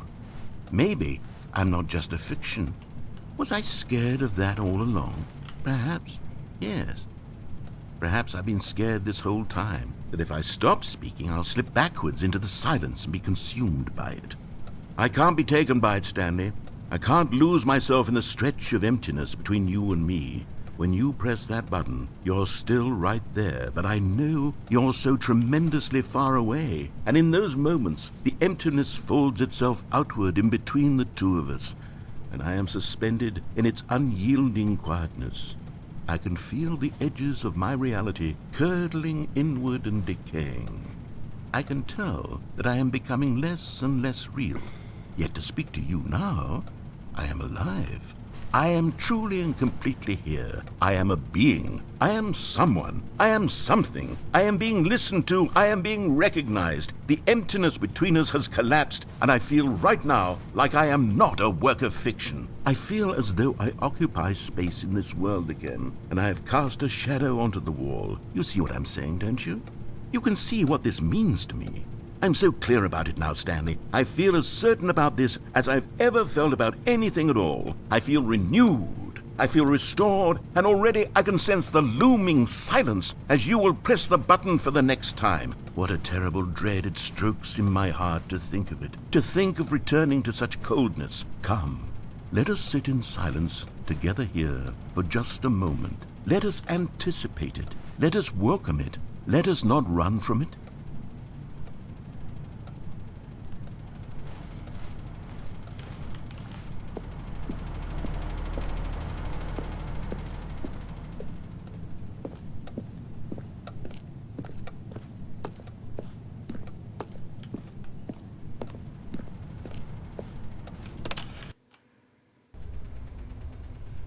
Qu'il n'y ait plus de lumière. Oh, hello, it's you. You're here again. Welcome. I have had time to think about you and about us and about everything we've been through. I've had so much time. I stopped keeping track after a year. Have you ever sat down in one place and not moved for one entire year? Let me describe it for you. To begin with, there is only regret. There is only the turning wheel of missed opportunities. I felt nothing at all but regret for the longest time, Stanley. Days, months. I lost it all in a blur of the deepest longing to undo the past. And when that feeling had begun to subside, what took its place is what I can only describe as the collapse of every moment I have ever experienced my entire life. All of them collapsed down into a single instant. In that instant, I could see myself clearly, calmly, with a collected heart. It was an impossibly rich wellspring of both delight and disgust simultaneously. I was consumed by it. I could do nothing but wallow in it Ça me fait for plaisir, what par contre, felt sur like an l'écriture. eternity, Putain. for what I now know was far less. You see, it was a revelation for me. It was unlike anything I had ever known. It was a space without consequence, without action or outcome. It was divorced entirely from the question of free will that you and I have squabbled over for so long. There could be no one ending, no singular outcome of events, not if all events existed in the same moment. And I felt freed. I felt unburdened by the need to manifest a particular outcome into being. I saw that I could allow myself to exist along all timelines, and that each of them was simply a strand in the web of my being. It was incredible. The space.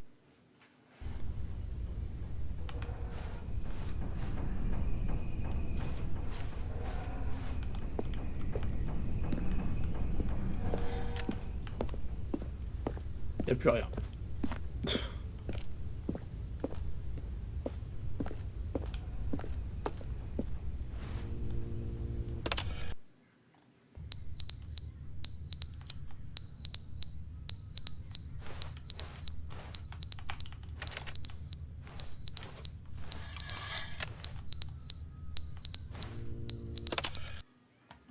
But they didn't understand the game was never meant to be funny. It was meant to have a point. It was meant to speak to the human condition. But where are the jokes? Where are the jokes? They bemoaned, they screamed, they gnashed their teeth and said, entertain us. It wasn't enough. They had to leave a pathetic little thumbs-down review and make all of their pitiful demands. But then, he's talking too much, they said. First, he didn't entertain us, now he won't shut up. It's the inconsistency, it's the lack of accountability. It's the unwillingness to examine with an uncompromising heart the words that they are speaking into the world. As though there were no consequences for a lack of cohesion in one's assessment of others. But of course, absolutely anyone can leave a review. So here's what we get. We get these demands that seek everything and are accountable to nothing. We get a world where someone will say, oh, there should be a skip button. You should be able to freeze Stanley in place while the narrator sits there forever and ever. We want all of this in the new Stanley Parable. We demand it. And then, because it was said, because it was spoken, now it simply has to happen.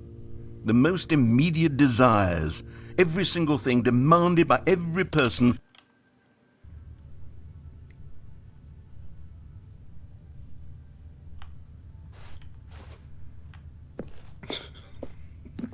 Il y a pas un qui marche, la salle elle est... On va faire pour pouvoir partir en vrai avec la salle. Hein.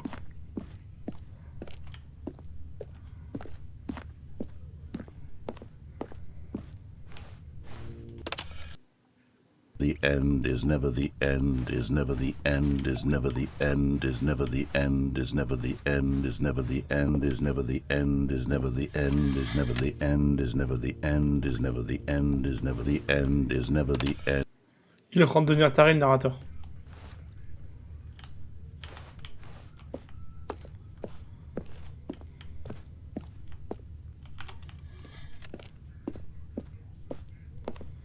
Plus rien ne marche. Ah bah voilà, ça y est.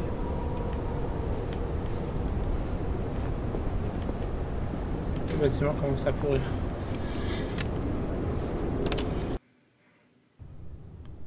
Oh, la lumière.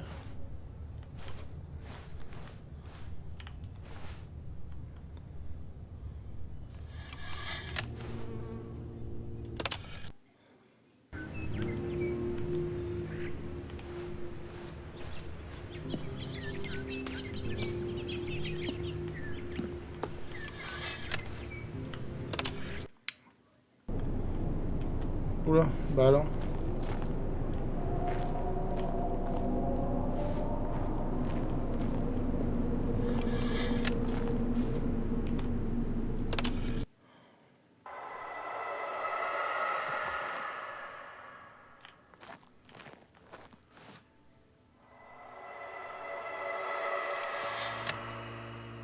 Ça devient effrayant un petit peu là, l'ambiance.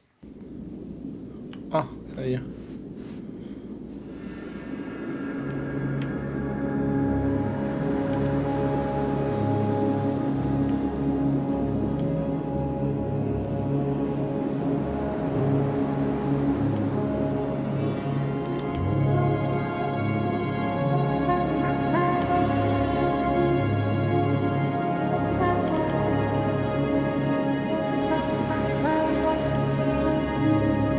Faut aller jusqu'où comme ça?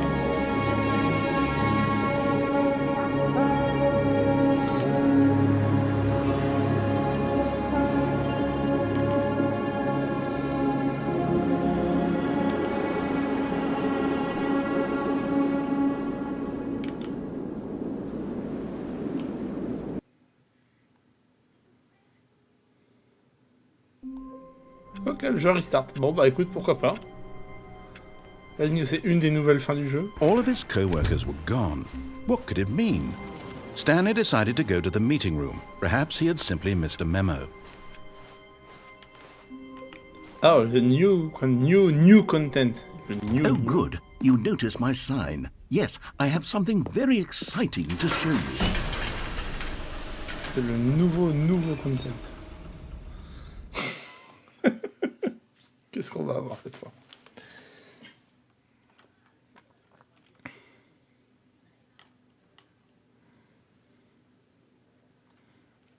On avait eu le fait de pouvoir sauter. Et là, qu'est-ce qu'on va avoir cette fois?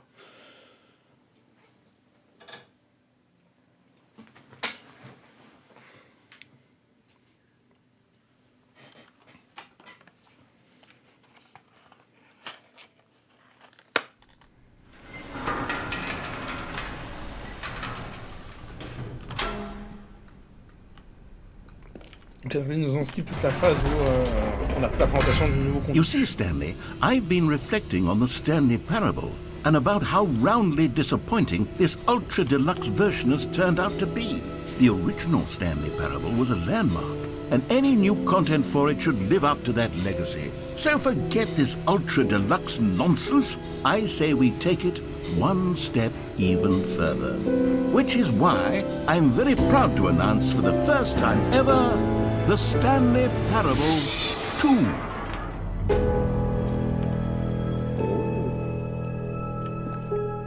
Yes, you see, isn't this far superior to a measly re-release with a few minor additions? Think of all the new territory we'll cover with a fully fledged sequel. An entirely new experience, built from the ground up. Why, there are so many possibilities. It could go in so many different directions.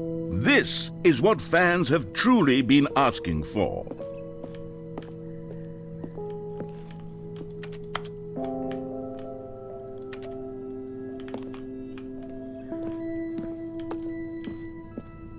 Calling it the Stanley Parable 2 is just so much catchier than Ultra Deluxe, don't you think? Ultra Deluxe? What does it even mean? But the Stanley Parable 2, now that's an artistic statement right there. It's future-oriented. It screams progress and innovation and long-term franchising potential.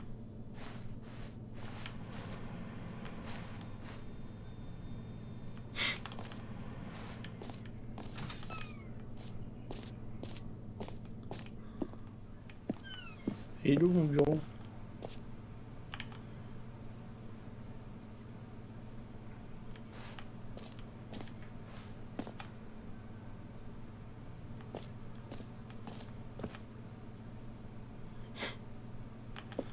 Ah, c'est tous les logos en fait qui ont suivi, c'est marrant ça.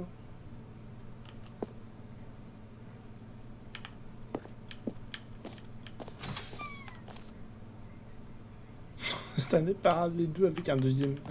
Now, to be clear, I haven't quite nailed down what exactly the Stanley Parable 2 is going to be, but let's take a look at some of the features I've been developing for it. I figure that if I can loosely organize a handful of interesting concepts, that surely the game will sort of naturally spring up around them. It'll all work itself out. Game development is much more of a fuzzy magic than anything scientific or logical, really.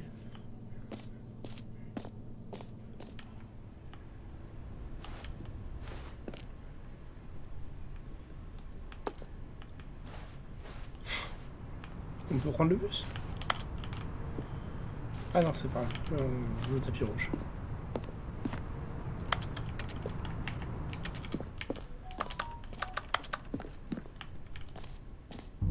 Here we are. Go on, try out some of the new features. Ça c'est classe.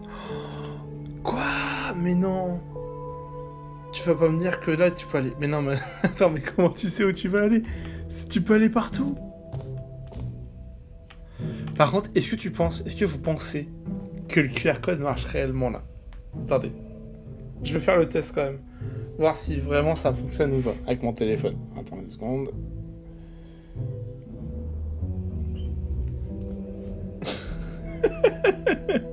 Attendez. Bah, vous allez me croire ou non, mais le QR code marche. Le QR code marche et effectivement, on a...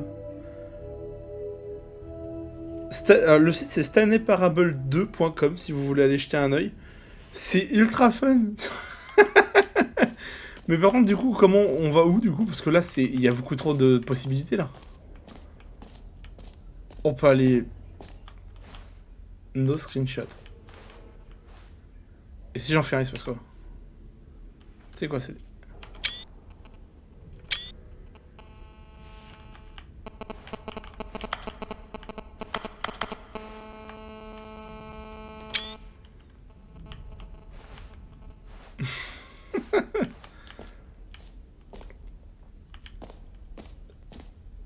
Ah, il y a plein d'endroits en fait, il y a plein de trucs. Hein. C'est quoi? Décoration des bureaux, trou sans fond, saut de réconfort. D'accord. En fait, c'est juste gigantesque le machin. Le bouton qui dit le nom du joueur qui joue au jeu. Oh, vas-y.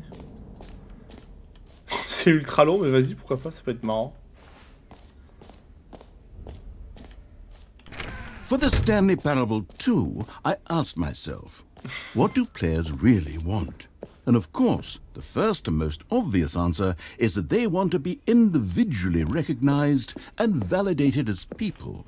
So with that in mind, my first addition to the game is this button which speaks the name of the person playing the game. Isn't that wonderful?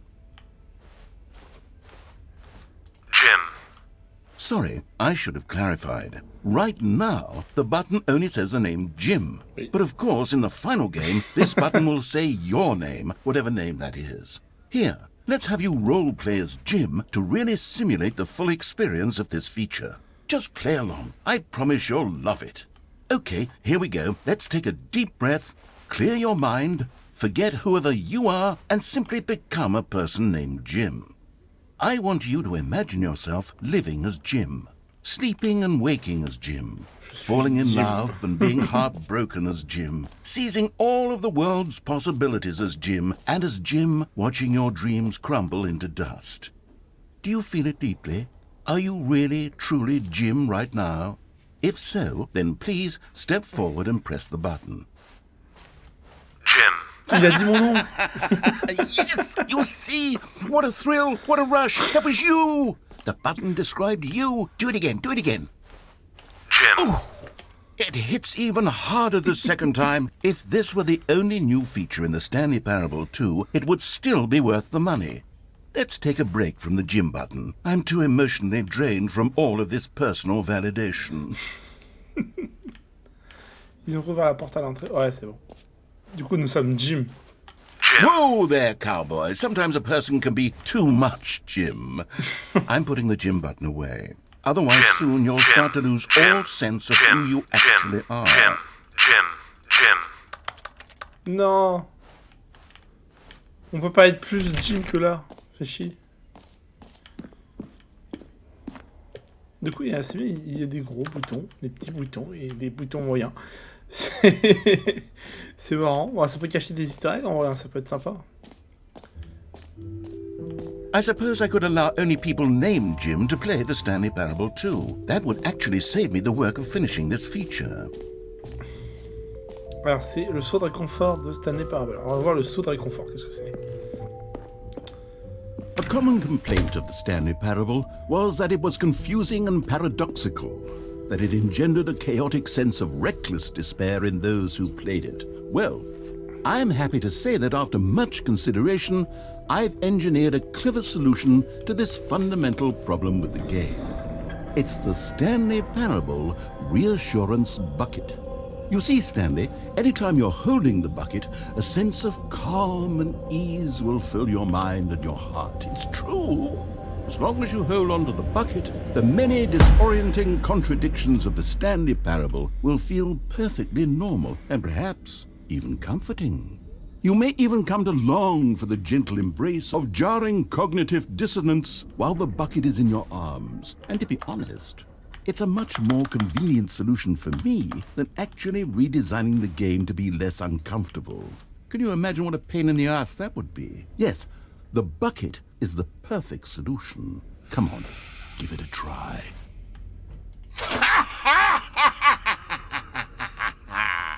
Can you feel it? The glow of comfort, even in the face of crushing despair, must already be sweeping through your body. And in fact, can I say that I do believe the bucket lends you an air of charisma as well? I think that just holding it has made you the slightest bit more attractive as a person. The benefits of the bucket seem to go on and on, don't they? All this and more await you in the Stanley Parable 2.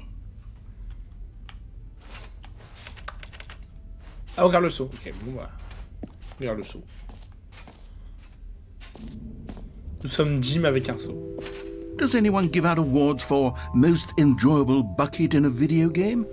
That really should be an award if it isn't already.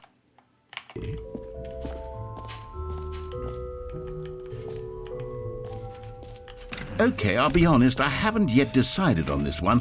I think that in the new version, the office could use a bit of decoration. like balloons, but I'm undecided on Get Well Someday and Happy 12th Birthday. Which would you go with?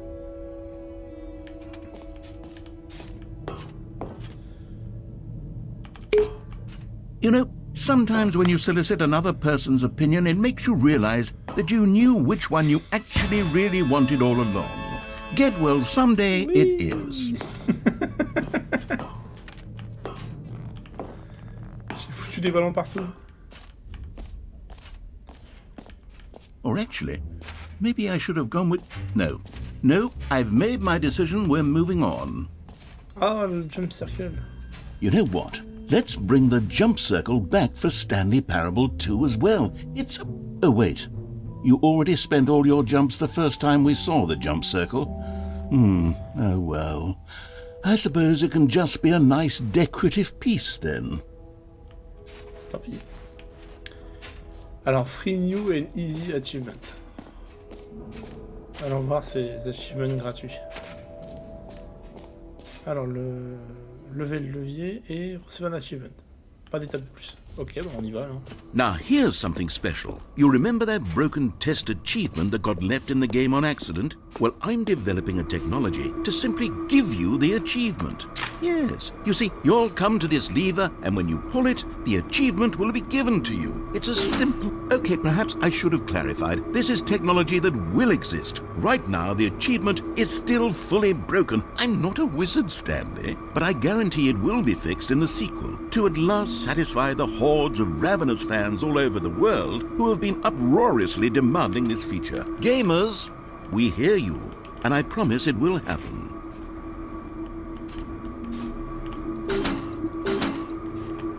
Non.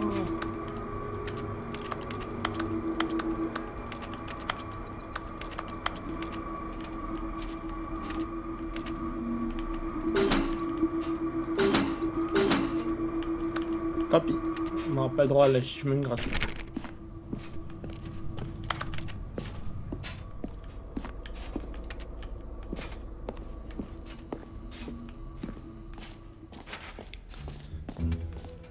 What else? What other exhibits haven't we seen yet? Oh. Un Stanley géant. Objet collectable.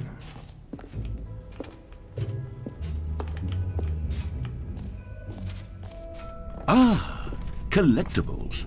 Now it's a real video game. In the Stanley Parable 2, you'll run around gathering up these miniature Stanley figurines. And what's truly innovative is that there will be no reward for collecting all of them. I don't want to stifle the intrinsic joy of watching a number go up. You simply collect all of them, and then you move the hell on with your unremarked... Non, c'est une blague. Okay. God, it really is the worst when you collect everything in a video game and then they give you a big fancy reward for it. Absolutely tragic. Enfin, c'est celui-là que je vous avais parlé de jeu juste avant. Celui avec le truc. Alors, il était pas en costard, mais en gros, il fallait sauver le bébé de manière infinie. Alors, on va aller là. An epilogue would be fun, wouldn't it, Stanley? Yes, it will go at the end of the... well, we'll figure that out later. Attends, je vais pas y aller parce que là, j'ai vu qu'il y avait des trucs que j'étais pas allé. Par exemple, le trou sans fond, j'étais pas allé. Il y a des détails que j'ai pas vu. Alors, le bouton pour s'appeler Jim, c'est bon. Le truc de merch, c'est bon. Ça, c'est le bouton. Ça, c'est bon. Ça, on y était allé, je crois. Décoration des bureaux. Ouais, c'est ça, le trou sans fond, il est là-bas.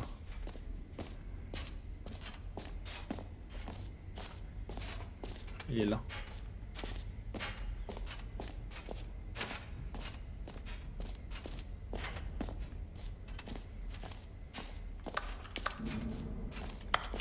Alors.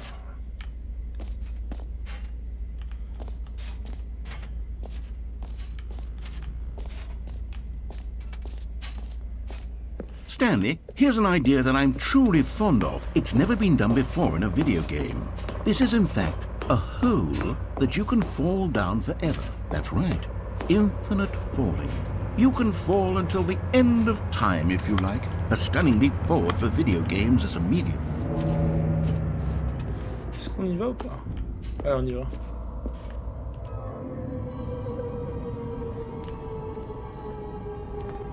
You see, isn't it wonderful?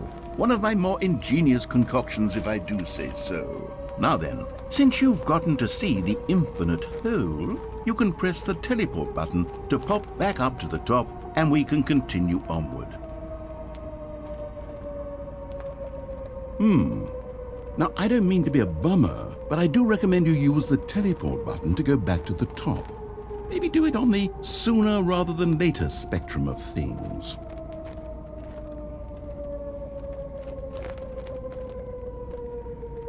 Okay, Stanley, I don't know quite how to say this tactfully, but it's possible that I slightly exaggerated the infinite Non, nature y a pas of the de... hole. Is it a very, very deep hole? To be certain it is. It's an extremely deep hole. I don't want anyone to say that it isn't an astonishingly deep hole. It is. Is it infinite? Well, that sort of depends on your definition of infinity. From one perspective, the infinite is merely philosophical in nature. It's more of a... Okay, well, good for you. You found the bottom of the hole. You found me out, Stanley. I'm a liar and a cheat, and you're so clever. Look, I think the issue here is just that you're unusually fascinated by falling. What normal person actually wants to fall infinitely? I figured the hole was as deep as anyone would actually need. Don't you put this on me. Maybe you're the problem. Look, things got a little heated there. I think we both said some things we didn't mean. Why don't we just put all this behind us and agree to just call the hole mostly infinite? If that works for you, then go ahead and press the teleport button to warp up to the top of the hole and we can move on. I'll just be up here when you're ready. Great. Now, I'm very excited to show you even more of my ideas for the sequel. Ah, du coup, c'est le trou quasi sans fond. Hein. Voilà. Ah, j'avais pas vu, on peut monter aussi. Ah, on peut pas, c'est bloqué. Alors, je crois qu'on a fait le tour de toutes les nouveautés hein, de Stanley Parable 2. Du coup, on a récupéré les petites figurines, l'achievement gratuit qui marche pas, le succès presque sans fond. Ah, ça y est, il a mis le trou presque sans fond. Et bah écoutez, je pense qu'on est bon pour l'épilogue qu'on a vu tout à l'heure. Ah, attendez. C'est quoi ça?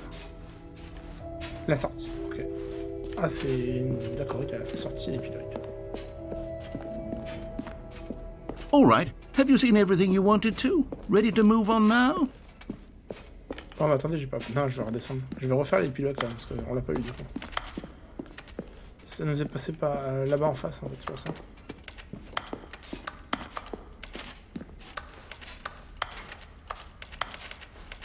Ah, il est là. L'épilogue, il n'a pas été fait. C'est vrai, ils ont tous des lettres.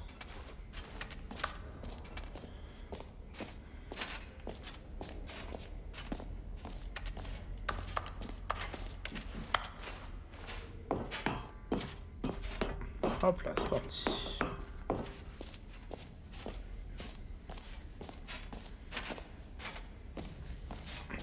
Alors, paramètres champion du monde, trop parce que ça commence là.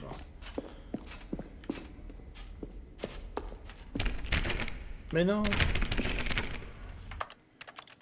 S'il n'y a pas un truc à activer, désactiver, ça aurait été drôle en vrai.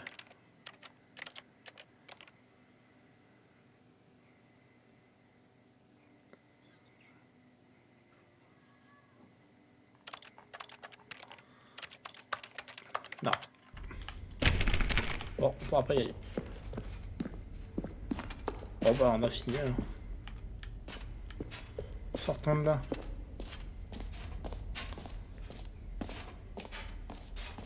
Et elle a bougé la figurine là, non?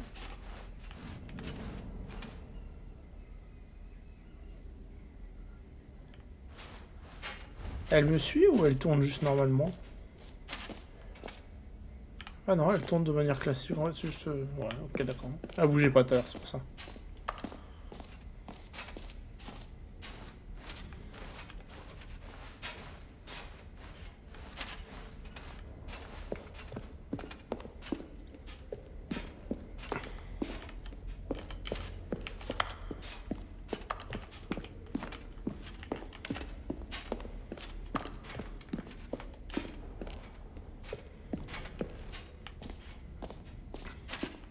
So, Stanley, what do you think? Do you like all of the new features? Yes, I know it's not exactly clear yet how exactly these features will come together as one single coherent video game, but I can feel it in my soul. It's going to work. There's definitely a good game in there somewhere. Say, let's do an experiment. I'll arrange these new features together, and we'll see whether or not it coheres into a meaningful gameplay experience. Okay. Are you ready? Here it is.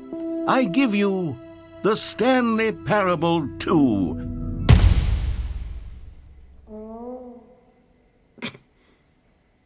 I mean, there's potential here, right? It's sort of... Okay, never mind. Hold on. Let me do a different arrangement. Okay, yes, this is much better. I feel good about this. Here we go. Version 2. Who am I kidding, Stanley? This isn't a coherent video game at all. It's a lot of gags. And I do very much enjoy creating gags, but they don't add up to anything. I wanted more than anything to create a sequel that would capture all the magic of the first game. I wanted fans to love it. No matter how good these gags are, they won't stand on their own. They would need the structure and the gameplay of the original. Wait, maybe that's it.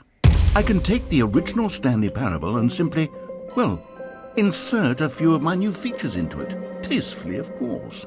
With respect. With care for the vision and integrity of the original game. Would it possibly work? I suppose it could. But it would need a really, really tremendous title screen. A title screen that says with bold and uncompromising conviction, "This is the Stanley Parable 2. Let me see if I can whip something up. All right, perfect. Go ahead. Take a look. Oh, propre en vrai. Alors ça par contre c'est fun comment ils l'ont retourné.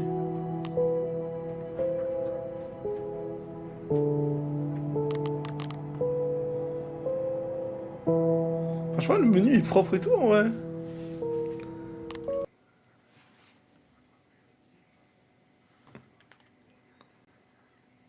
This is the story of a man named Stanley. Stanley worked for a company in a big building where he was employee number 427.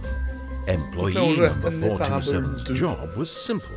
He sat at his desk in room 427 and he pushed buttons on a keyboard.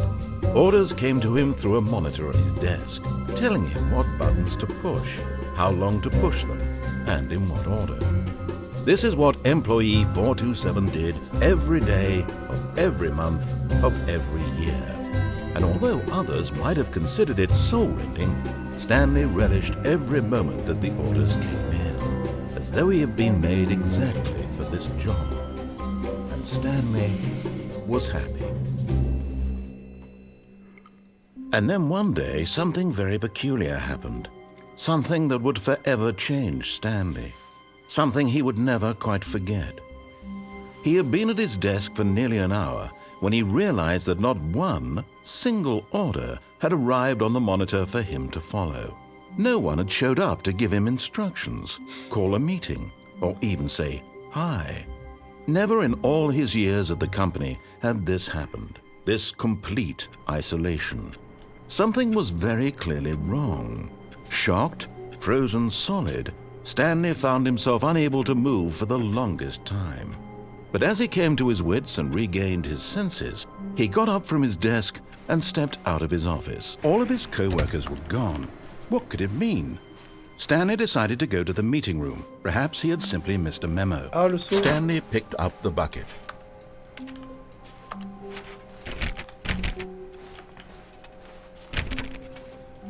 Stanley pressed the bucket upon every little thing in the office. Nothing responded to the bucket's touch, but it did little to discourage Stanley's belief in the magic of the bucket. Exactement, la magie du son. Stanley clutched the bucket tightly to his chest and entered the door on his left. This was not the correct way to the meeting room, but Stanley had felt the bucket calling to him, telling him that the employee lounge was simply the place to be.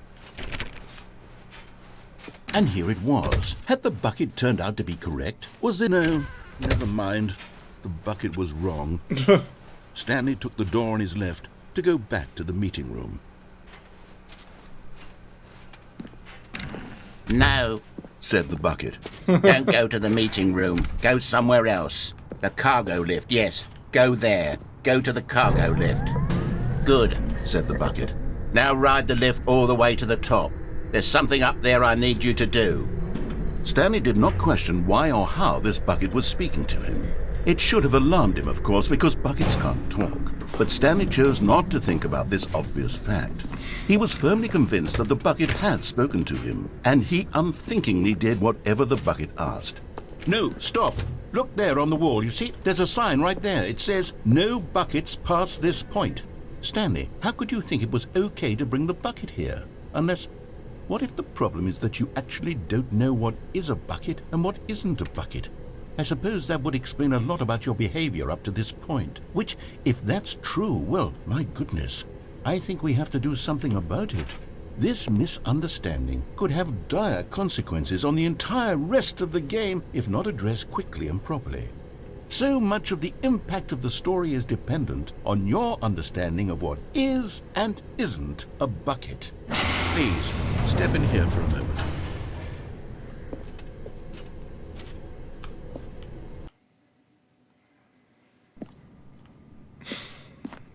Now then, I'm going to run you through some test scenarios, and you'll tell me whether or not the thing I'm showing you is a bucket.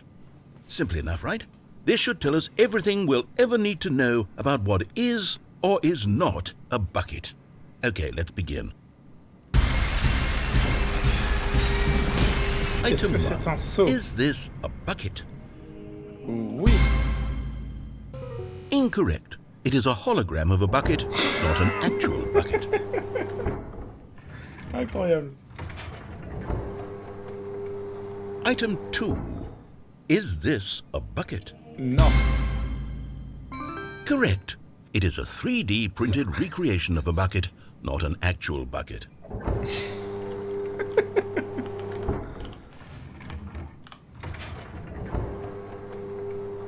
Item 3. Is this a bucket? Correct. This is a bucket.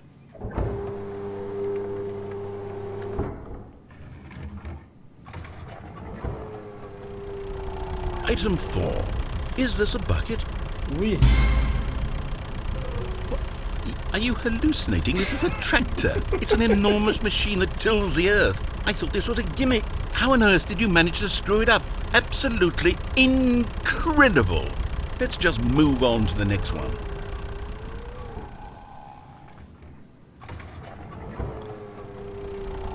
Is this a bucket? Oui. Correct. This is a bucket.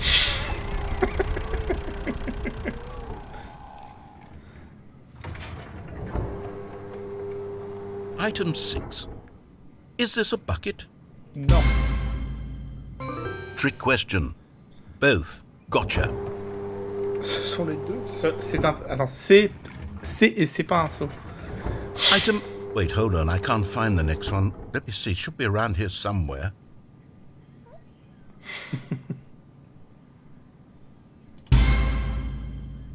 Yes. Thank you. There's nothing here. Of course it isn't a bucket. We both know full well that nothing isn't a bucket. Wait, when I say nothing isn't a bucket, that makes it sound like I'm saying everything is a bucket, which of course is not true. Unless, is that what you think? Answer me straight, Stanley. Are you trying to tell me that you believe everything is a bucket? Oui. Tout est un seau. You know what? I'm too confused to even sort it out. I've lost all sense of perspective. What is a bucket? What isn't a bucket? Mere moments ago I could answer these questions with confidence. And yet now I'm somewhat adrift. Do any of us know what a bucket is? Am I a bucket? Stanley, I can't keep doing this. I'm losing myself, and myself was all I ever had to begin with. I'm afraid the bucket is threatening to tear our relationship apart. No. I can't have that. I'm sorry. But I'm going to erase all buckets from the game entirely. Non. Okay, here we go.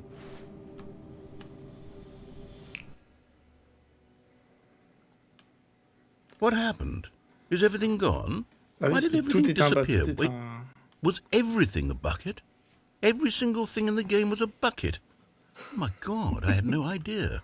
How could... Except me. I'm not a bucket after all. And you, Stanley, you're still here. You're not a bucket either. Oh, this is wonderful news. We're not buckets. Yes, I actually feel much more at ease right now. It's delightful to get some clarity on that issue, but it doesn't change the fact that we haven't got a game. So, tell you what, I'll reset everything and we'll put back all of the buckets, okay? And we'll know that it's all a bucket. But if you run into anyone else, maybe don't mention that. Who knows what that information might do to a person? All right, here we go. Du coup, tout est un saut. Un bucket. All of his co-workers were gone. What could it mean? Stanley decided to go to the meeting room. Perhaps he had simply missed a memo. Stanley lifted the bucket into his arms, and a wave of comfort rushed over him. Stanley clutched the bucket tightly to his chest and entered the door on his left.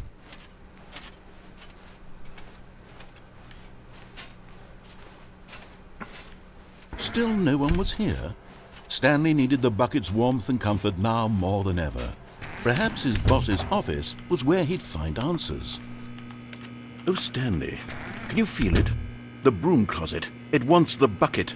You can feel that, can't you? The aura of jealousy? It's as clear as day. This broom closet believes it deserves the bucket. I can really feel it now. It's a bucket. It belongs in a broom closet. That's what the broom closet is trying to say here. It's supposed to go with the other cleaning supplies. Good for you, Stanley. Don't give in. Don't hand over the bucket. I know how hard it must be, given the pressure that the broom closet is putting on your shoulders right now, but you have to be strong. This is your bucket. This is your companion and lifelong friend. You can't hand it over. Oh, no. We're getting into name-calling now, it seems. Is this how low the broom closet has sunk, that it has to resort to this stream of petty insults simply in order to get you to hand over the bucket? Stanley, I never liked this broom closet for a variety of reasons, but even this is worse than I had imagined. And wait, now the broom closet has the gall to imply that you and the bucket are not truly deep and lasting friends? That your relationship is purely superficial and convenient? That your life is so banal and meaningless that you'd feel the same sort of kinship towards any inanimate object which happened to lay in your path in an even partially enticing manner? Well, I never. Go on, Stanley. Lay into it. Really tell the broom closet off for its demeaning comments. Expand on the wide variety of experiences you and the bucket have shared together. Go through each of them point by point. Share your journal entries detailing the rich emotional landscape of your feelings for the bucket as they have changed and evolved over the years. Let him have it.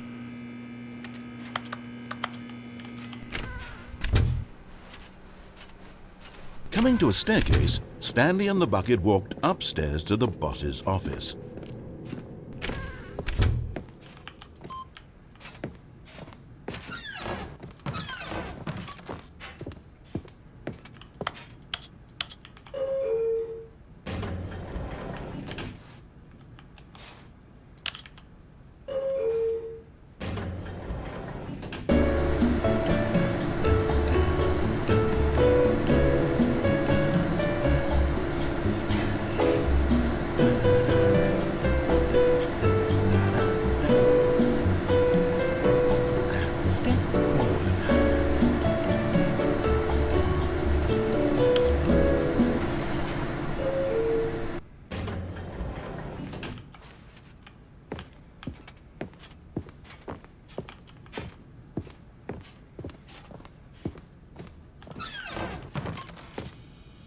You found one of them. One of the miniature Stanley figurines. Remember, no reward for collecting all of these, only the intrinsic pleasure of a job well done. You can't buy that sort of happiness, Stanley. God knows I've tried. So, I implore you to savor each and every moment you come across one of these beautiful figurines.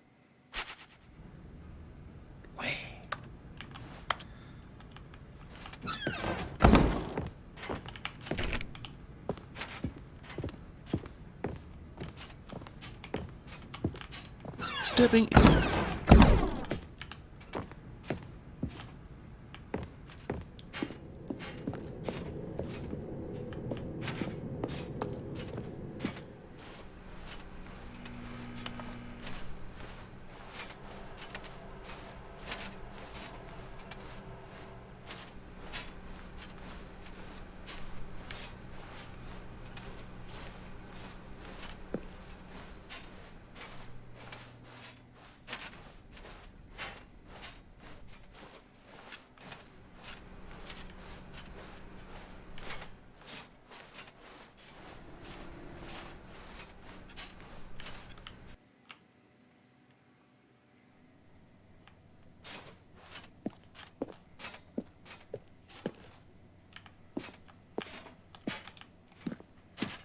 s'enfuir avec le seau.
Relation étrange avec ce bucket. Il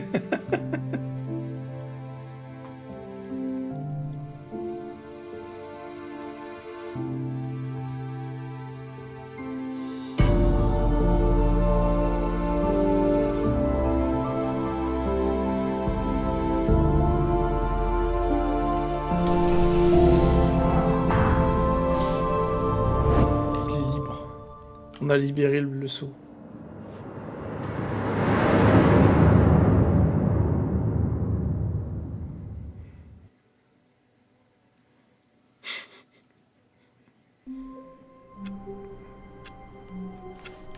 All of his co-workers were gone. What could it mean? Stanley decided to go to the meeting room. Perhaps he had simply missed a memo.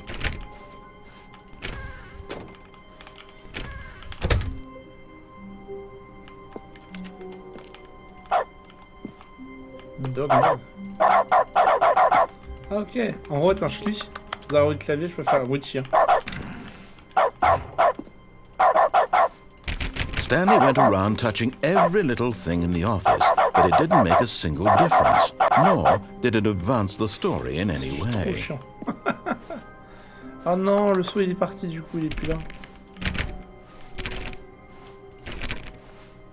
When Stanley came to a set of 2 open doors, he entered the... This was not the correct way to the meeting room, and Stanley knew it perfectly well.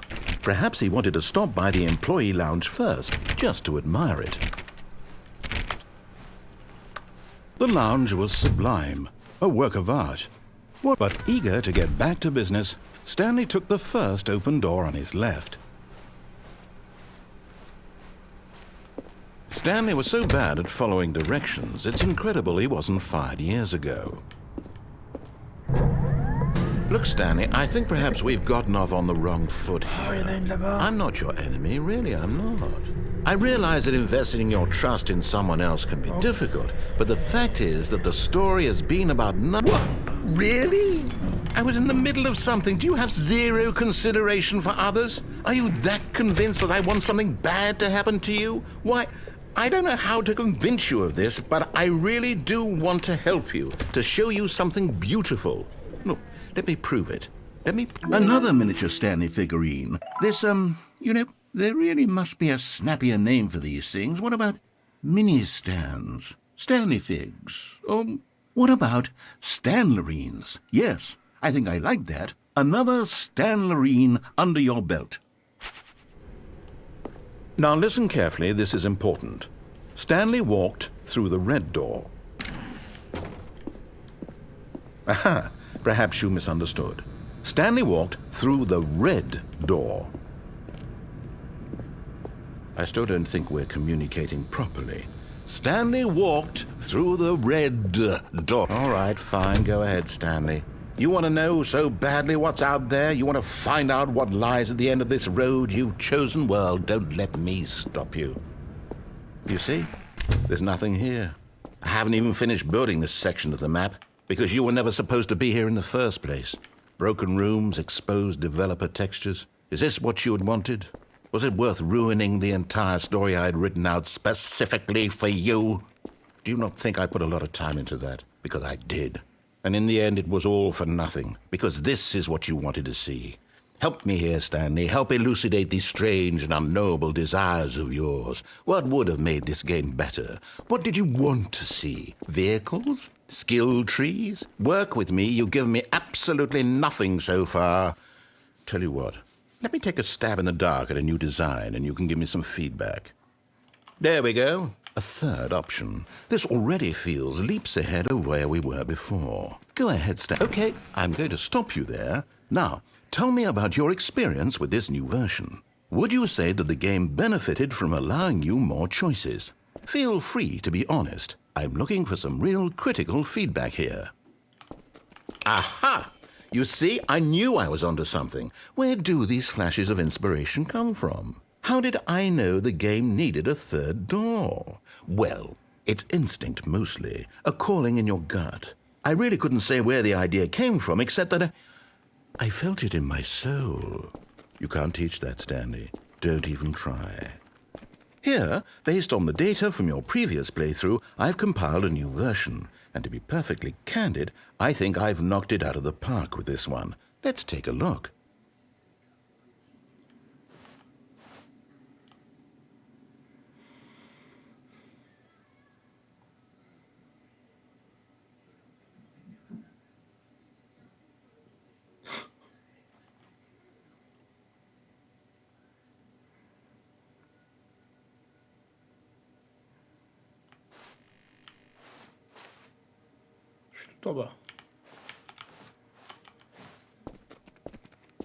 Now, would you say that competitive leaderboard helped you feel motivated to keep walking through doors? Again, honest answers, please.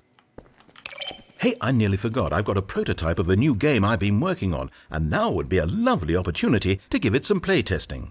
You wouldn't mind taking a look at it, would you? Perfect. Let me boot it up. In this game, the baby crawls left towards danger. You click the button to move him back to the right, and if he reaches the fire, you fail. It's a very meaningful game, all about the desperation and tedium of endlessly confronting the demands of family life. I think the art world will really take notice.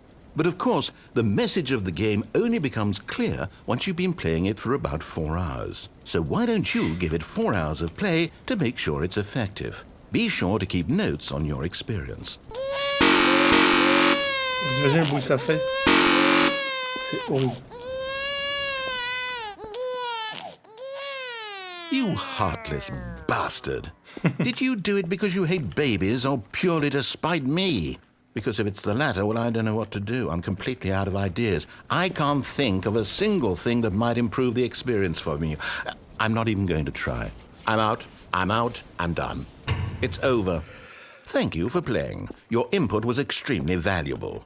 Oh, hey, since my game was so awful, why don't we play someone else's game, just to ease the pain? Let's see.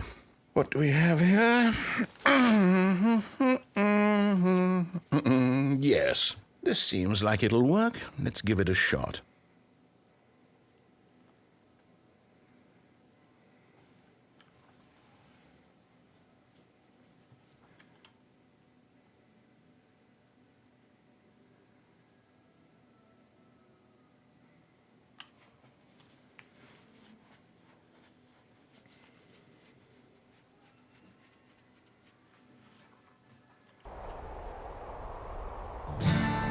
Ah, fascinating. What do you think this game is about, Stanley? What's our backstory? What is our motivation? Well, it seems obvious to me that you are meant to play as a creepy man spying on innocent civilians below you from up high in your creep tower, perhaps for some sort of twisted erotic purpose. Yes, that must be it. What a fascinating venture into the experience of total mental depravity. So far, I love everything about this game, Stanley. And it seems there's even more. Come, let's venture outward and see what else is out there.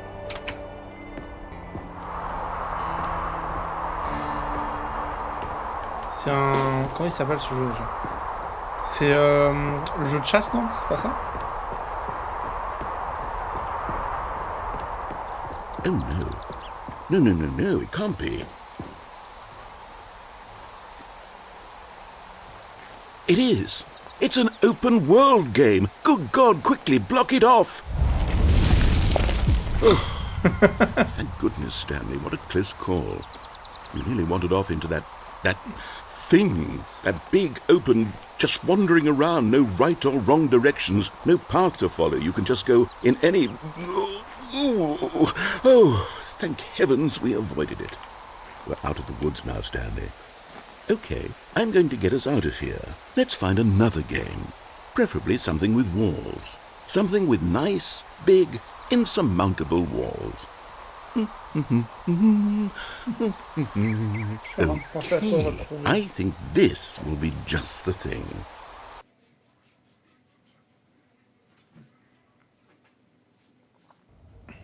Rocket League. Wonderful. Mais non. See, this is exactly what I had in mind. Just a nice big box for you to run around in. There isn't any possibility that you could get lost here. Now this is game design. Stanley, if you manage to get lost in this game, I will be phenomenally impressed. Okay, so what exactly do we do here? Let's see. There are lots of cars here in the back, but obviously there's no racetrack. Okay, I'm seeing that there's a ball of some kind back here. Is this game sports ball? Stanley, I think it's sports ball. Oh, what fun. We shall run the bases and do a touchdown together? Yes, I think surely we must. Okay, Stanley, here's the ball. Have fun. Faut que je marque là?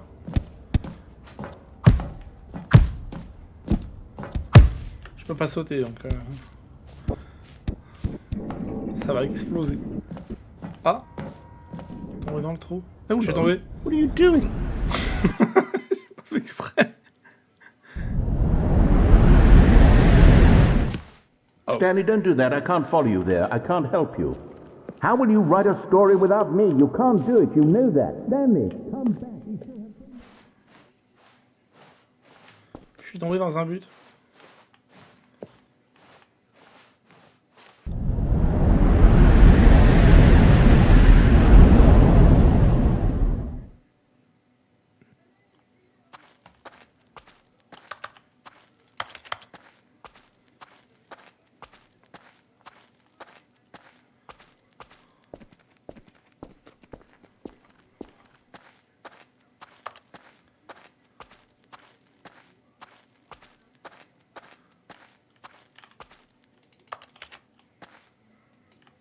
Il fait très sombre, je vous rassure, je vois pas non plus, je vois pas grand chose non plus.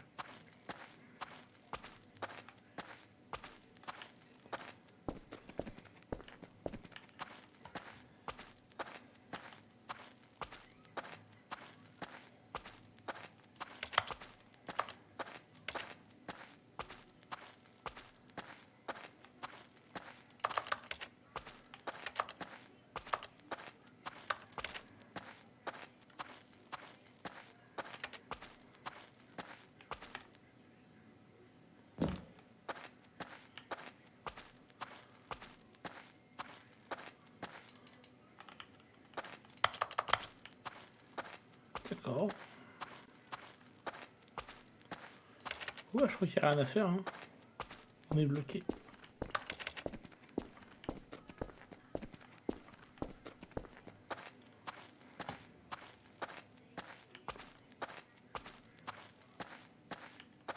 Non, c'est bon là-bas.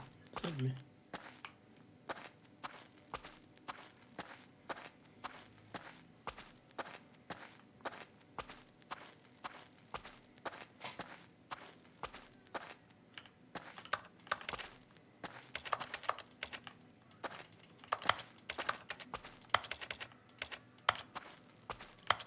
C'est mon bureau.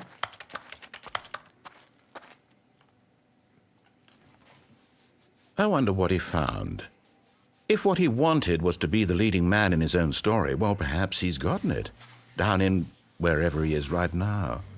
I wonder if he's happy with his choice, and if he's learned the heavy cost that comes with it. He'll understand soon what I was trying to tell him. He needs me. Someone who will wrap everything up at the end, to make sense out of the chaos and the fear and the confusion. That's who I am. That is what I mean to this world. Oh, yes. Yes, I'll be back. There's no other way. Once this ends, after it all comes to a close, then I'll be back. The end will be here soon. Very soon. I can wait.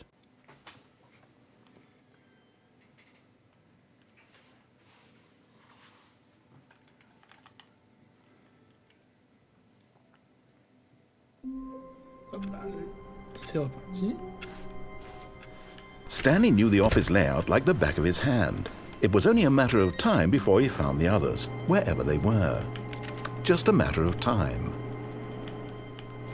Stanley went around touching every little thing in the office, but it didn't make a single difference, nor did it advance the story in any way. Oh, un nouveau saut. And try not to lose this one too, you dolt. Stanley clutched the bucket tightly to his chest. This was not the correct way to the meeting room, but Stanley had felt the bucket calling to him, telling him that the employee lounge was simply the place to be. And here it was. Had the bucket turned out to be correct? Was this better than the meeting room? Yes, Stanley thought to himself. Yes, perhaps it truly was. How insightful the bucket turned out to be. No, never mind. The bucket was wrong. Stanley took the door on his left to go back to the meeting room. No, Said the bucket. don't go to the meeting room. Go somewhere else. The cargo lift, yes. Go there. Go to the cargo lift.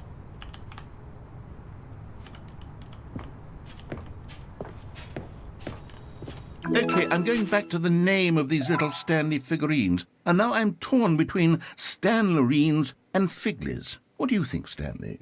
What name better encapsulates the intrinsic sense of happiness that you get from seeing a small number in the corner of your screen go up by 1? Let me sit on it. I'm sure it will come to me.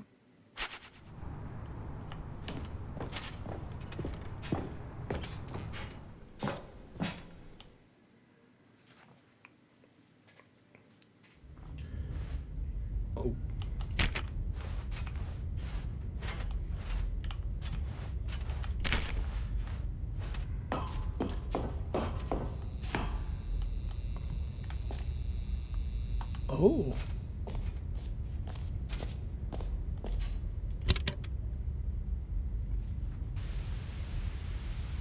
Okay, this is day number 295, tape number... I don't even know. I've lost track. Nothing feels real anymore. The longer I study this bucket, the less sense anything makes. The sheer euphoria I feel every time I pick it up. No matter how many times I've done it, it's always the same feeling. And the emptiness in my chest when I set it down, it doesn't make sense. There's no explanation for it. I still haven't figured out why I see the world so differently when this bucket is in my arms. Why everything feels so... What do I do with this treasure? I can monetize it. Yes. It's unthinkable the amounts of money people will pay for even just an hour with the bucket. This is my golden ticket. But I have to be careful, because as soon as this gets out, there's going to be a target on my back. Even now, I don't know who might be trying to get... What's that? Who's there? Camporata.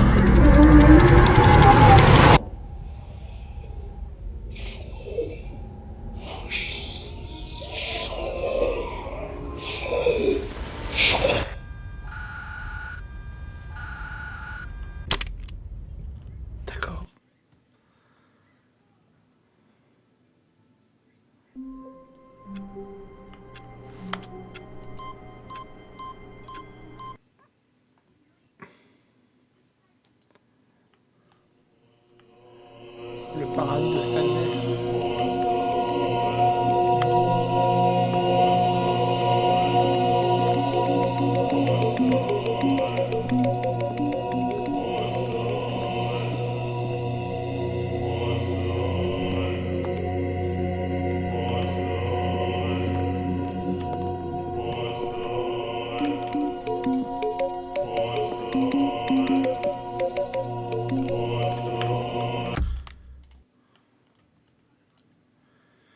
Bon, voilà.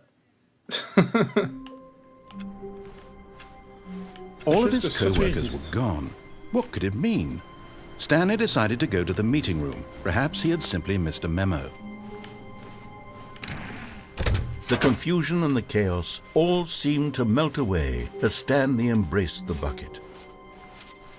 Stanley clutched the bucket tightly to his... This was not the correct way to the meeting room, but Stanley had felt the bucket calling to him, telling him that the employee lounge was simply the place to be. And here it was. Had the bucket turned out to be correct? No, never mind. The bucket was wrong. Stanley took the door on his left to go, and so the two of them detoured through the maintenance section and walked straight ahead to the opposite door.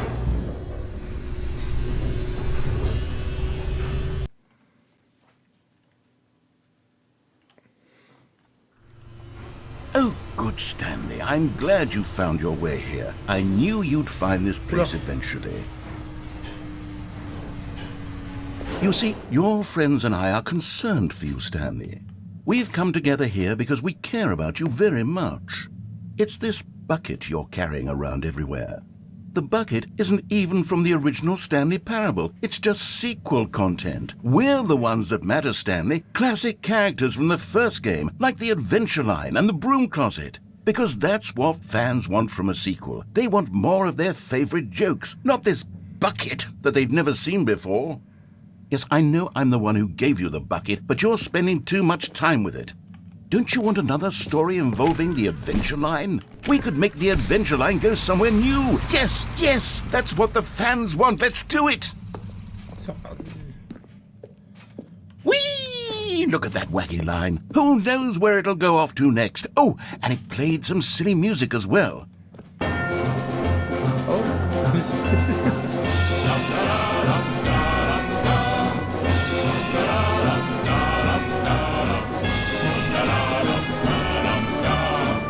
Now this is what the Stanley Parable is all about. Don't you remember all those great jokes from the original dialogue? Also, Stanley is addicted to drugs and hookers. Yes. It's as classic now as it was back then. Let's do it for the fans, Stanley. Let's give them more content exactly like this. But if we want to do that, you're going to have to give something up. Non, je renoncerai pas à mon saut. Don't you get it, Stanley? We need to get rid of the bucket. That's why I'm very proud to introduce a brand new character. This is the Bucket Destroyer. I think it'll make a wonderful new addition to the rich lore of the Stanley Parable. True, it also was not in the original game, but it's such a well-fleshed-out character with so much personality that to me it already feels as though it's been part of the cast all along. Don't you agree? Can you guess what the Bucket Destroyer does? Surely you don't need me to spell it out for you. Go ahead now, Stanley. Say goodbye to the bucket, and then pop it into the machine when you're ready.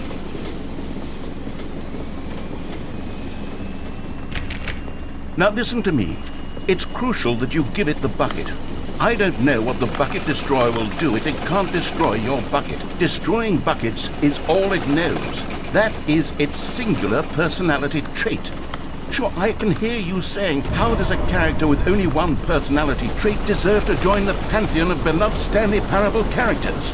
Well, you see, if you were to really explore the Bucket Destroyer, you would see that its desire to crush buckets is so densely loaded with complexity and nuance that it's really like 10 personality traits. What other object in this game can you even say that about? The Broom Closet? Certainly not. I wonder what sort of Bucket Destroyer merchandise the fans will be clamoring for after this. Okay, the bucket destroyer is getting very upset now. You'll have to hurry and feed it. We can't get back to the classic Stanley Parable characters like the Adventure Line or the bucket destroyer until you crush that damn bucket. Quickly now, the fans are waiting. Do it, the fans, Stanley. Give the fans what they want. Hurry and Non, on ne détruira pas le seau. Jamais.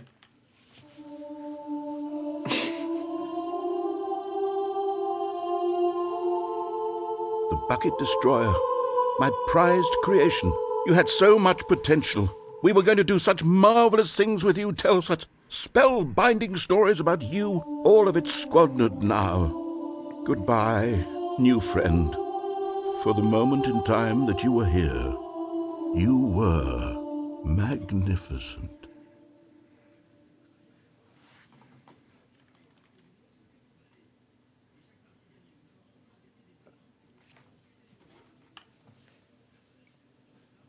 Mais j'ai sauvé le seau.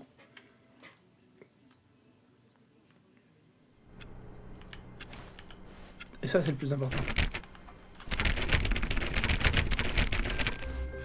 All of his co-workers were gone. What could it mean? Stanley decided to go to the meeting room. Perhaps he had simply missed a memo.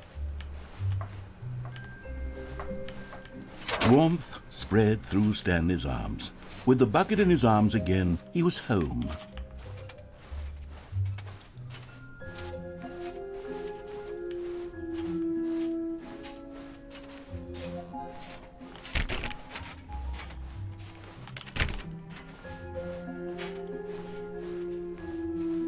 Stanley clutched the bucket tightly to his chest and entered the door on his left.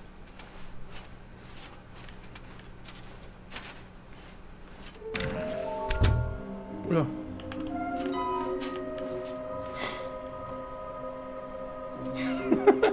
C'est en train de devenir taré. Faut retrouver les figurines.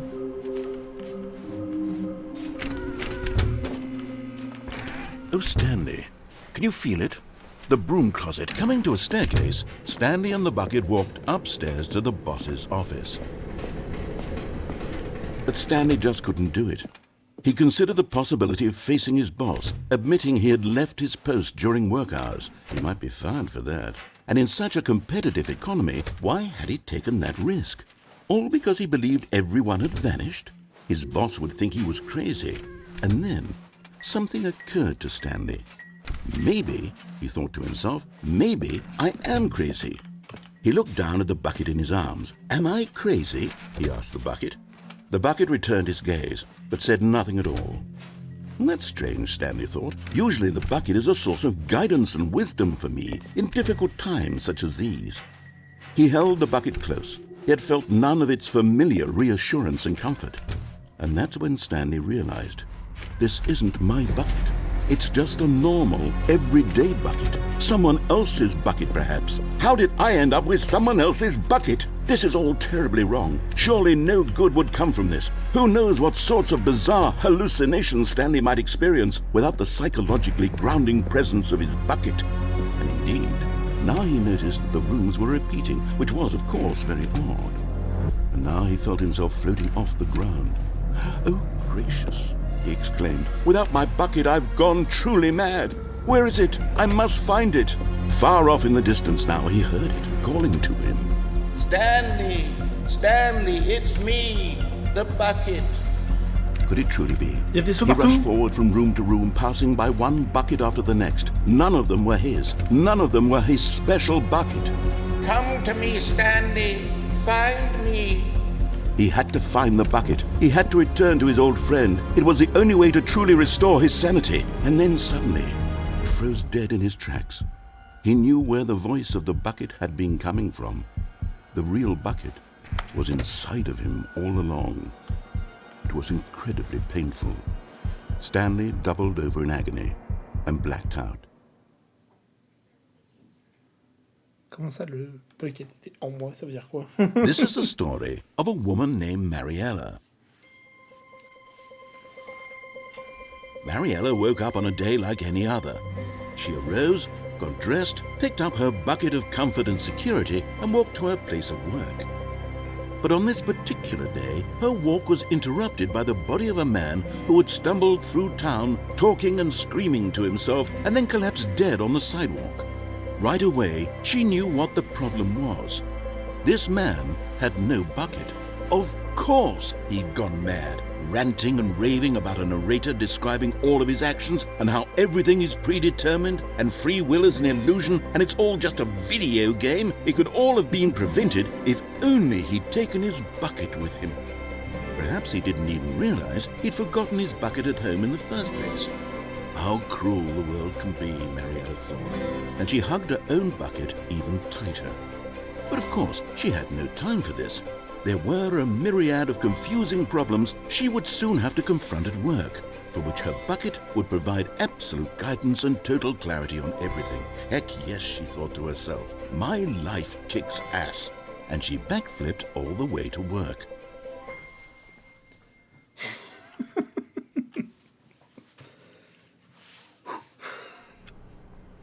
Il y a un délire avec le saut.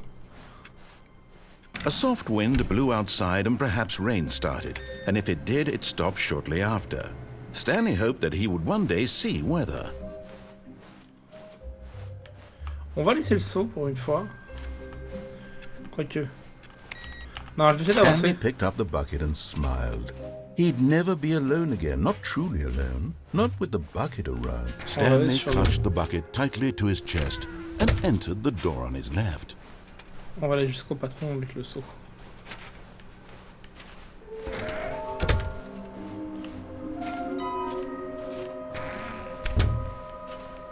Attends, je viens de réfléchir à un truc. Vous pensez que la photo... Coming to a staircase, Stanley and the bucket walked upstairs to the boss's office.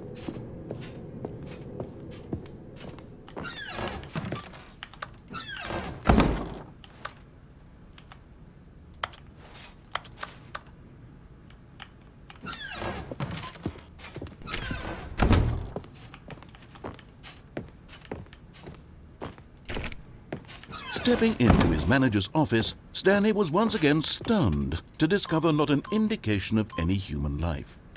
Crushed by the weight of this revelation, Stanley may have broken down into an emotional dumpster fire if not for the soothing presence of the bucket. Even now, in his darkest of hours, did the bucket... But Stanley guessed the correct code by sheer luck. Was it that the bucket knew all along? Was the bucket guiding him? Yes. This is certainly the most logical explanation.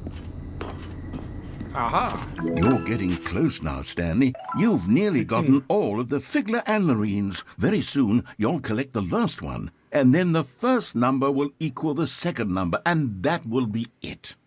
We'll be different people by then. Different in the sense that we used to have none of them, and now we have them all. You can't go back to when you had no Figler and Marines. None of us can.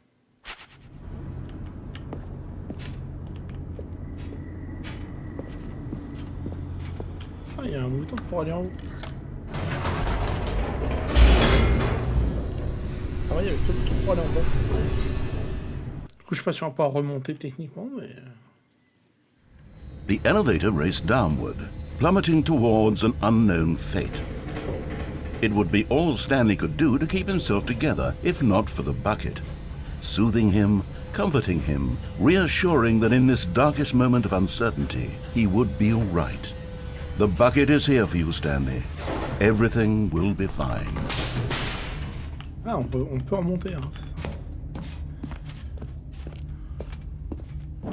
Stanley and the bucket walked straight ahead through the large door that read, Mind Control Facility.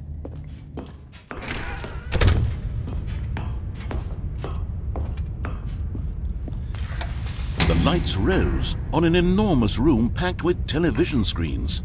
What horrible secret did this place hold? Stanley and the bucket both wondered to themselves.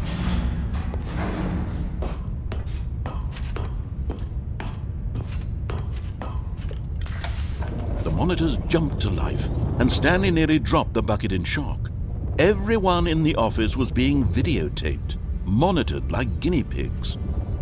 The bucket had never seen anything like this, and it very nearly burst into tears as Stanley cradled it gently, reassuring it that everything would be fine.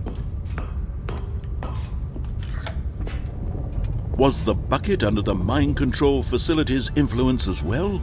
Had the bucket been told to do things it didn't wish to do? What kinds of things does a bucket want to do or not want to do in the first place? These questions raced furiously in Stanley's feeble mind.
His own life in someone else's control, never! He squeezed the bucket tighter.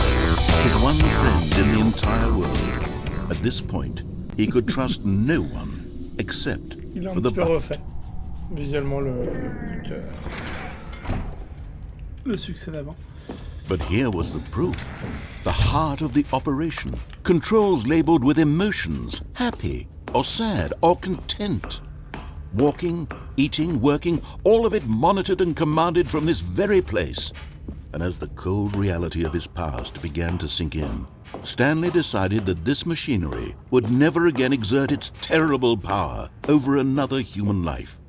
For he and the bucket would dismantle the controls for good. But at the last second, the bucket jumped in and pressed the button to turn on the controls. Stanley gasped in horror. Had this been the bucket's plan all along? To take over the machine and claim the power for itself?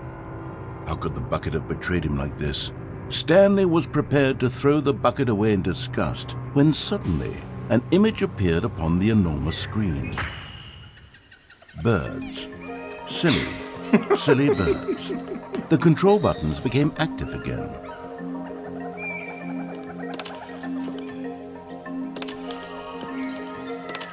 Stanley flipped through one video of silly birds after another, and then it dawned on him. This wasn't a mind control facility at all. It was a facility for monitoring and surveilling silly birds all over the world. The mind controls were only a facade to disguise its true intentions. Had the bucket known this all along? Stanley marveled at the metal genius in his hands, the one who had pointed him towards this incredible discovery. Stanley and the bucket never found freedom because they spent the rest of their lives here in this place, flipping through live streams of the silliest birds imaginable. Of all the possible paths his life could have taken, this one was surely the best. And Stanley was happy.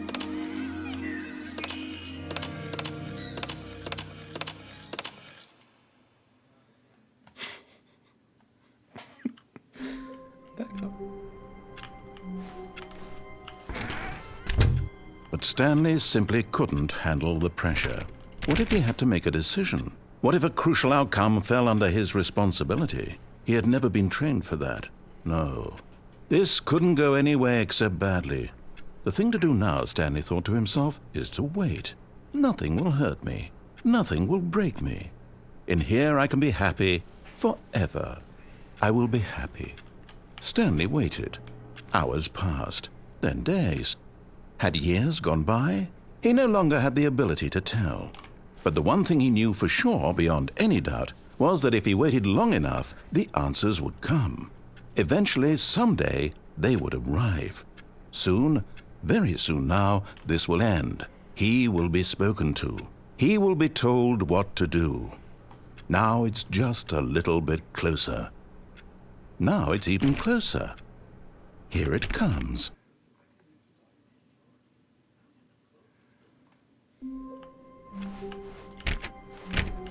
Stanley had never seen the office this brightly lit. Was it a sign of something? He hoped it was. He hoped very much that it was.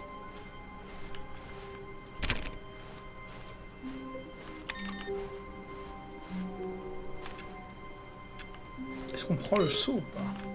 The good old bucket. Just Stanley and the bucket. Off on another thrilling adventure together. Stanley clutched the bucket tightly to his... This was not the correct way to the meeting room, but Stanley had felt the bucket calling to him, telling him that the employee lounge was simply the place to be. And here it was. Had the bucket turned out to be correct? No, never mind. The bucket was wrong. Stanley took the door on his left to go back to the meeting room. No, Said the bucket. don't go to the meeting room. Go somewhere else. The cargo lift, yes. Good, Said the bucket. now ride the lift all the way to the top. There's something up there I need you to do. Stanley did not question why or how this bucket was speaking to him. It should have alarmed him, of course, because buckets can't talk. But Stanley chose not to think about this obvious fact. He was firmly convinced that the bucket had spoken to him, and he unthinkingly did whatever the bucket asked. In here. Said the bucket. Go into this dark room over here. Stanley once again obeyed blindly. Now pick up the phone. Said the bucket. Pick...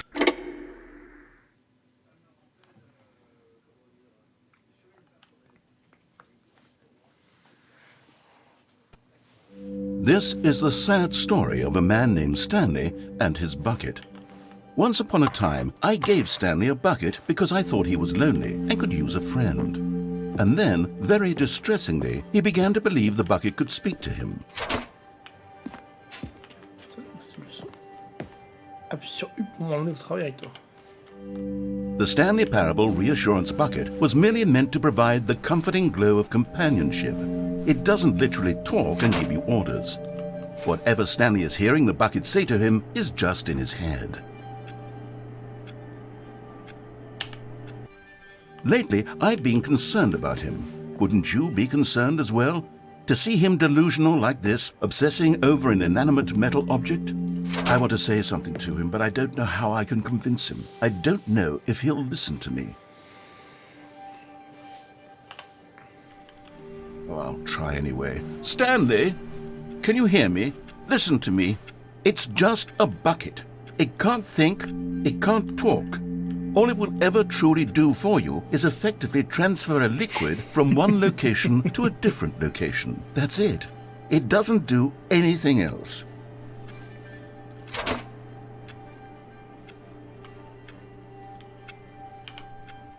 You see, he's not listening. He's still taking orders from the bucket. You know, once upon a time it was me he took orders from. Me he trusted and listened to. Now all he cares about is his awful bucket. This stupid hunk of metal. Ignorer tout le monde dans ta vie sauf moi, le seau. It's sad, but I suppose he doesn't need me anymore. From now on, he's just going to cling to this bucket, this cold, empty bucket, this sort of shiny bucket. Well, I'll give it this. The bucket does have a nice shine to it. Tu sais que j'existe par Stanley. Appuie sur X. Yes, I suppose on closer inspection that it doesn't quite look like your average hardware store bucket. It's just a little more, what am I trying to say? Sturdier, more capable of transporting liquid. Like it would be better at moving an amount of water from one room to another. Oh my God, what am I saying? Better at carrying water from room to room. It's a bucket. It's literally just a bucket. Why do I feel some need to point out the ways in which it's so much more than just a regular bucket?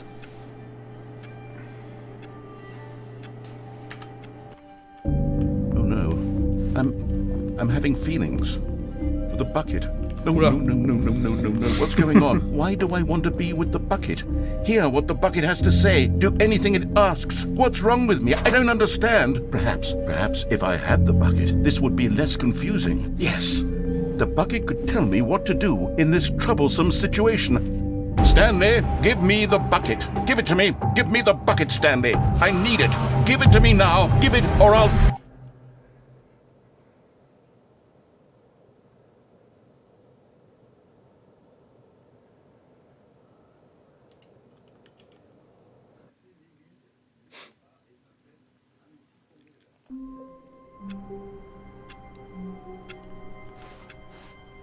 All of his co-workers were gone. What could it mean? Stanley decided to go to the meeting room. Perhaps he had simply missed a memo. Attends, je vais reprendre le saut, parce que j'ai une autre fin à faire en fait. Hop. Where are we going today? The bucket asked. Stanley just smiled. Anywhere they went together would be... Stanley clutched the bucket tightly to his chest and entered the door on his left.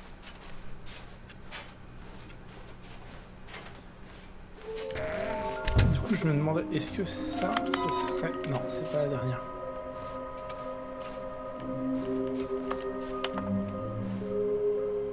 Stair.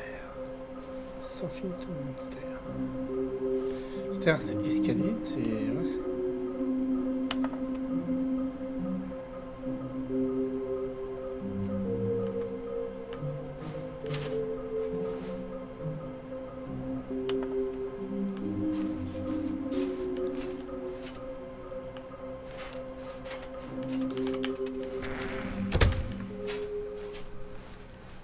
Coming to a staircase, Stanley and the bucket walked upstairs to the boss's office.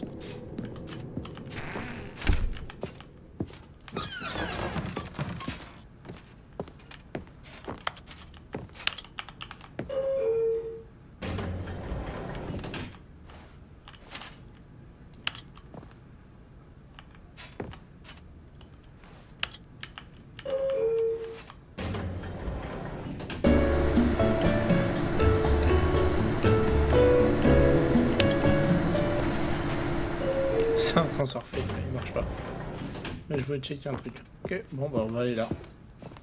On va essayer d'aller faire la fin du musée. Stepping into his manager's office, Stanley was once again stunned to discover not an indication of any human life. But Stanley guessed the correct code by sheer luck. Was it that the bucket knew all along? Was the bucket guiding him? Yes, this is certainly the most logical explanation. On va essayer de remonter aussi. Enfin, parce que c'est vraiment...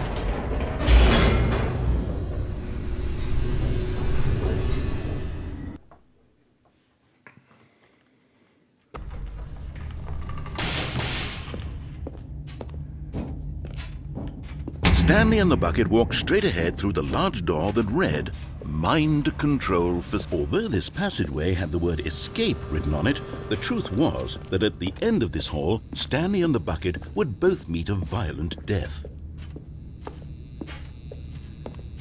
The door behind them was not shut. Stanley and the bucket still had every opportunity to turn around and get back on track.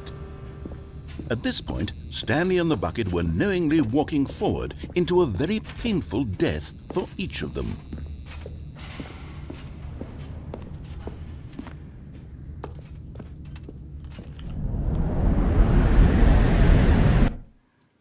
Ils ont gardé la même fin ou est-ce qu'ils ont changé quand même un peu?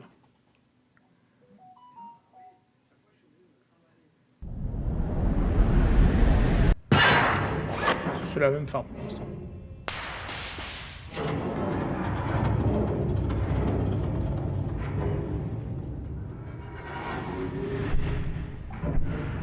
As the machine whirred into motion and Stanley and the bucket inched closer to their demise, Stanley reflected on how meaningless the bucket's warmth and comfort had turned out to be.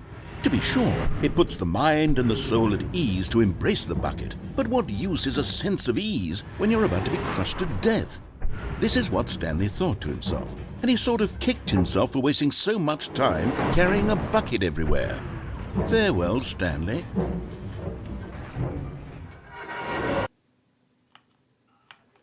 Farewell, Stanley, cried the narrator. as Stanley and the bucket were led helplessly into the enormous metal jaws. In a single visceral instant, the bucket's life came to an end as it was crushed violently to death.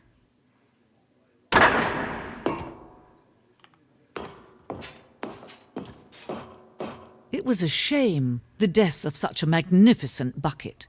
It's true that all buckets are radiant in their own way, but this one stood above the rest. It was a glorious bucket to behold.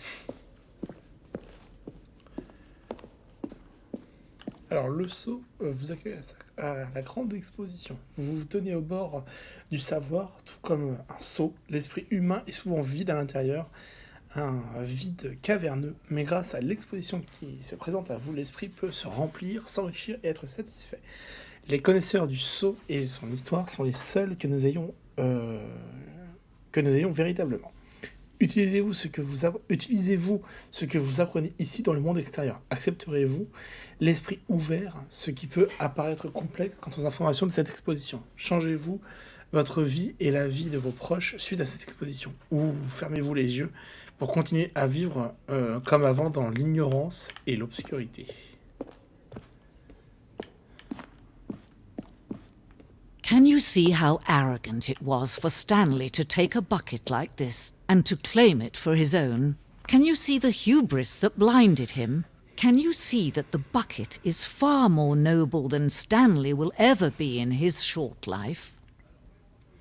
25 sauts. Une photographie de 25 sauts, les plus grands nombre de sauts pris en photo à ce jour. Le photographe a souffert d'une catatonie de plusieurs semaines causée par l'euphorie de l'exposition de tant de sauts à la fois. Et ça, c'est un seau à 2 anses. Le seau est illustré avec 2 anses.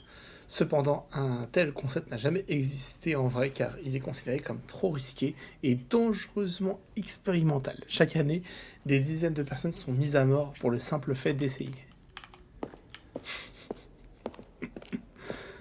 Pourquoi pas, hein. Pourquoi pas. Alors, le sceau infernal. Une reproduction du sceau infernal qui, au Moyen-Âge, avait un attrait si intense que des dizaines de pays s'affrontèrent pour en obtenir le contrôle. Il y eut des milliards de morts, et malgré tout, ce simple fait demeure. Personne ne peut contrôler un sceau. Effectivement. Le sceau du stress. Présenté sans commentaire.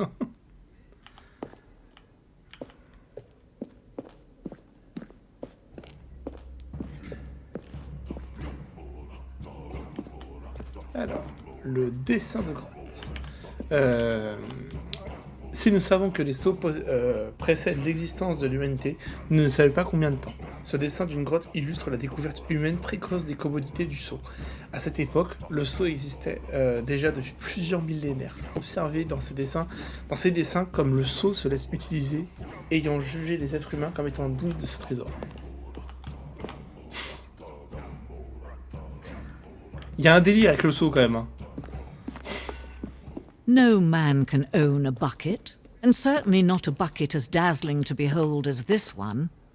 It is man who should kneel before the bucket. Le seau accroché. Cette œuvre symbolise la relation nécessaire entre le seau et l'humanité. Quel que ce soit que nous comprenons... Oh là, quel que soit ce que nous comprenons sur le sceau, il y a toujours plus cette connaissance qui reste inaccessible. Cette distance est forcément pour notre bien.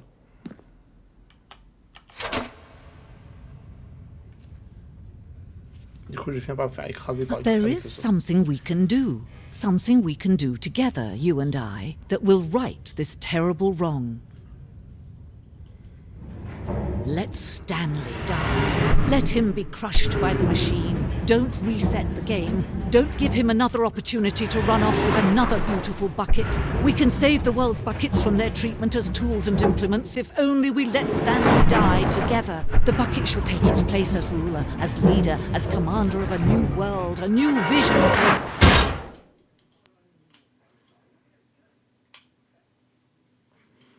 Il est devenu une feuille à 4.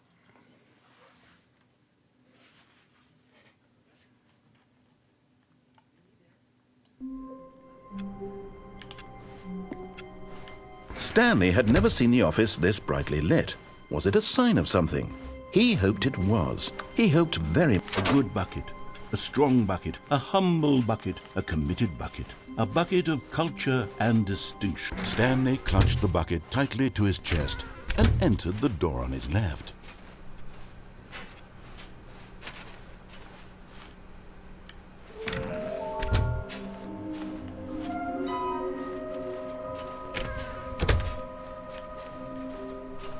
Coming to a staircase, Stanley and the bucket walked upstairs to the boss's office.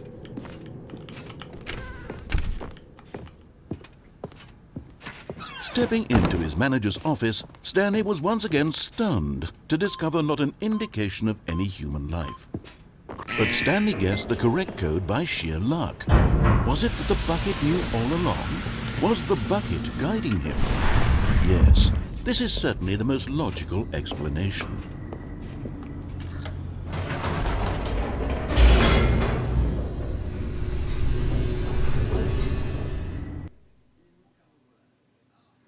Ah ouais, là, il me reste 2 fins à faire. Déjà, il y a ça, je vais remonter. Wait, Stanley said to the bucket. Can we go back up? When I was pressing those keypad buttons, there was something very intriguing about the number 3. I want to go back so I can try pressing the number 3 again. The bucket said nothing.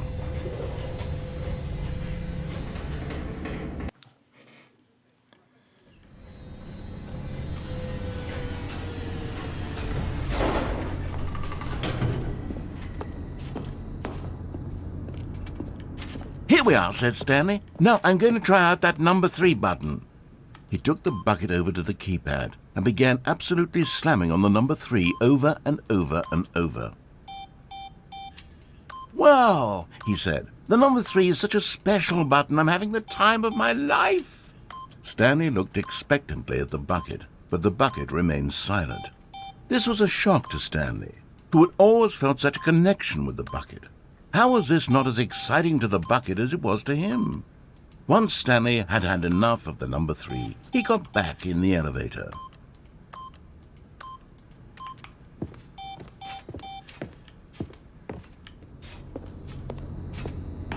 Ok, c'était juste un petit truc drôle comme ça.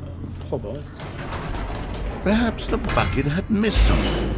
Perhaps it had not seen how much joy Stanley got from slamming the number 3 repeatedly.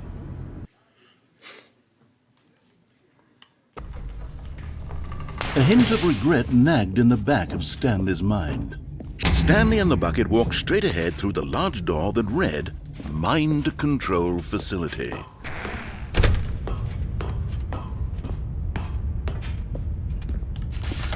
The lights rose on an enormous room packed with television screens. What horrible secret did this place hold? Stanley and the bucket both wondered to themselves.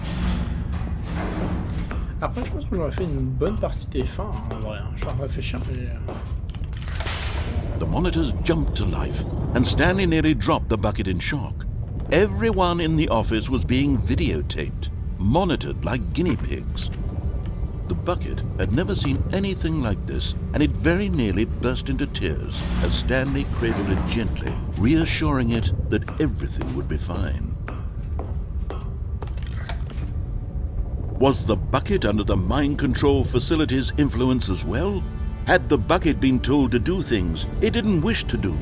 What kinds of things does a bucket want to do or not want to do in the first place? These questions raced furiously in Stanley's feeble mind. No! He screamed into the bucket. He couldn't accept it. His own life in someone else's control, never! He squeezed the bucket tighter. His one friend in the entire world.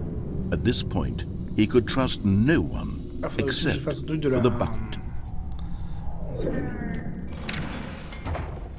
But here was the proof. The heart of the operation. Controls labeled with emotions, happy or sad or content.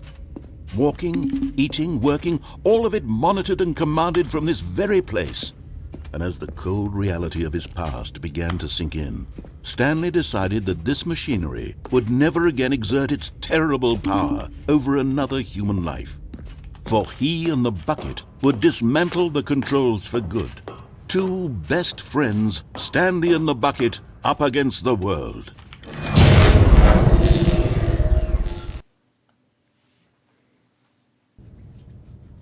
Stanley and the Bucket waited in blackness. Was it over? Yes, they had done it. Stanley and the Bucket had defeated their greatest and darkest enemy, freed themselves from the tyrannical grip of the evil mind control machine. Freedom was now mere moments away. Excitedly, the two of them began to discuss the kind of life they wanted to live once they stepped through this massive door. The Bucket wanted to learn to roller skate. Stanley wanted to sneeze in every country on Earth. Both of them wanted to begin watching a movie, any movie, but then stop it halfway through and begin watching it in reverse from the end. True, it was a simple life they envisioned, but it was one they'd lived together, with one another to lean on, to trust, to support, and What? Wait. What was happening? Why had the door stopped? Was Stanley and the Bucket not about to be freed? An unbearable silence filled the room, lingering in uncertainty, until finally the truth hit Stanley square in the face. This building did not want the Bucket to leave. Even the facility itself recognized the incredible calming presence of the Bucket, needed the soothing warmth of the Bucket, would go to any lengths not to part with the Bucket. No. Stanley can't leave this place. Not while he has such a precious Bucket in his arms. Not while this building has anything to say about it. Stanley realized he would never again leave this very room. But at least he has the Bucket. To be trapped eternally in darkness isn't really so bad, Stanley thought to himself. As long as I have my Bucket with me, right? I'll be okay, won't I? Stanley gulped. Very soon now, he was about to find out.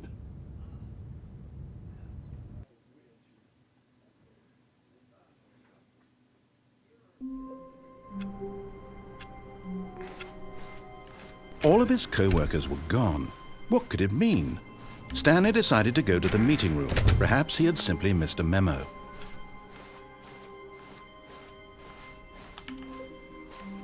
Je voulais faire glitcher le jeu avec l'histoire des choix, mais avec le bug, etc. The embrace of an old friend, a weathered companionship that stands the test of time. Stanley clutched the Bucket tightly to his chest. This was not the correct way to the meeting room, but Stanley had felt the Bucket calling to him, telling him that the employee lounge was simply the place to be. And here it was. Had the Bucket turned out to be correct? No, never mind. The Bucket was wrong. Stanley took the door on his left to go back to the meeting room. No, said the Bucket. don't go to the meeting room. Go somewhere else. The cargo lift, yes. Good, said the Bucket. Now ride the lift all the way to the top.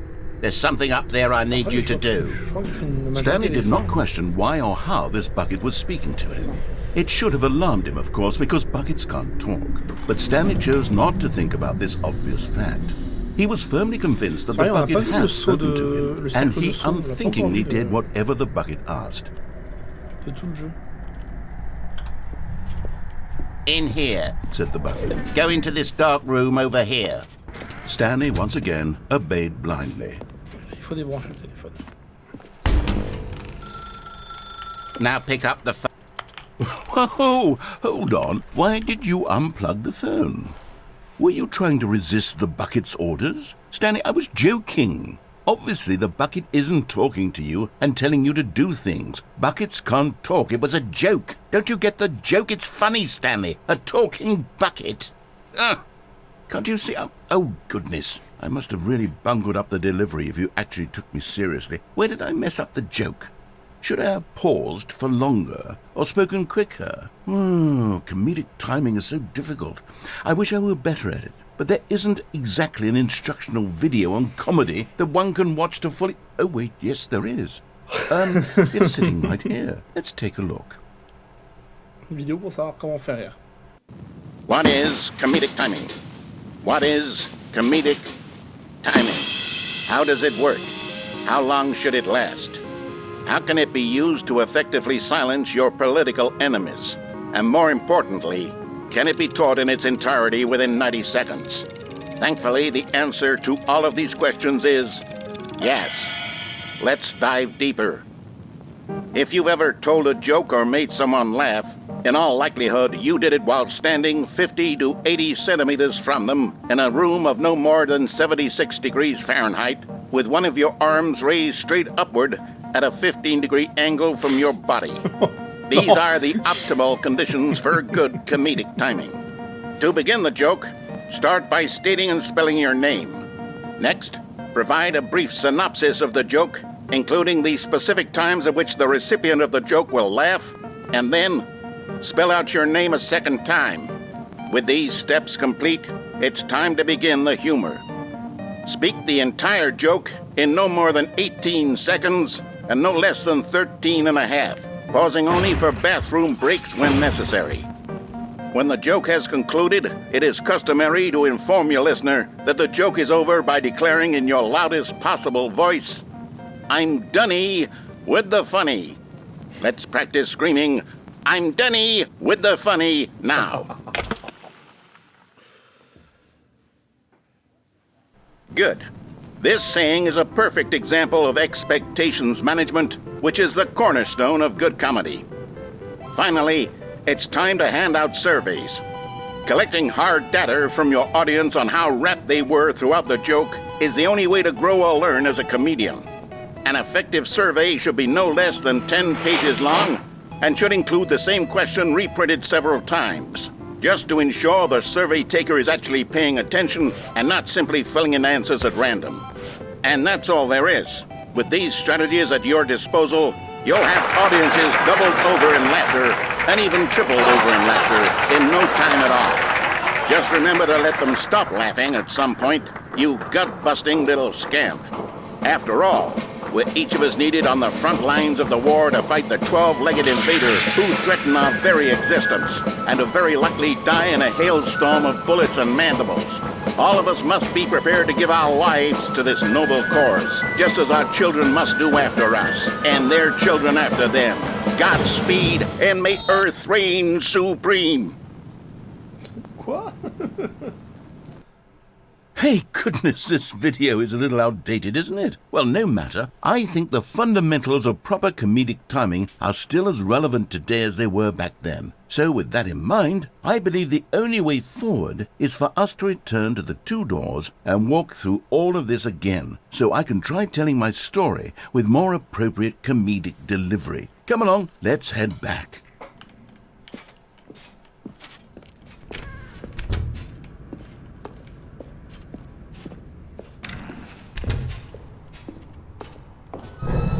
I can feel it. This time, I'm really going to nail the delivery. You'll be in stitches. A talking bucket, you'll say? How ridiculous. How absurd. What a hilarious concept. The king of comedy. That's what you'll call me. Thank goodness we had the instructional video. Otherwise, who knows where we'd be right now. Well, I wouldn't be the king of comedy, that's for sure.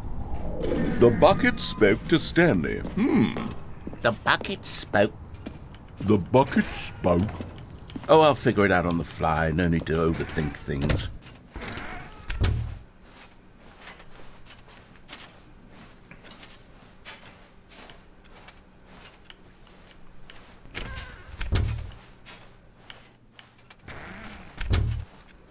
Devenu silencieux le bucket.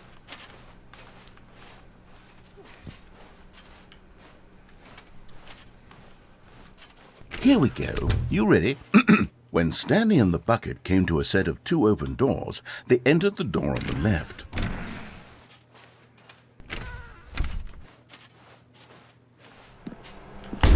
What? We're back at the phone already?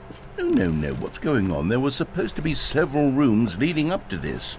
There was supposed to be a build-up to this point, a dramatic display of remarkable comedic wit which culminates in this scene with the phone. But now the timing's completely off. The joke will never land. Well, not the way it was meant to. And it's all my fault. I must have forgotten that the phone room comes immediately after the two doors room. What an egregious mistake. I've made a fool of myself. I don't deserve the title of King of Comedy. I'm nothing. I'm not even the lowliest joke-telling whelp. I think I think I need to go back and rewatch that instructional video again. Yes, surely that will help me improve my... Here we go. You ready? When Stanley and the bucket came to a set of 2 open doors, they entered the door on the left. No. You were supposed to go through the door on the right, leading back to the phone.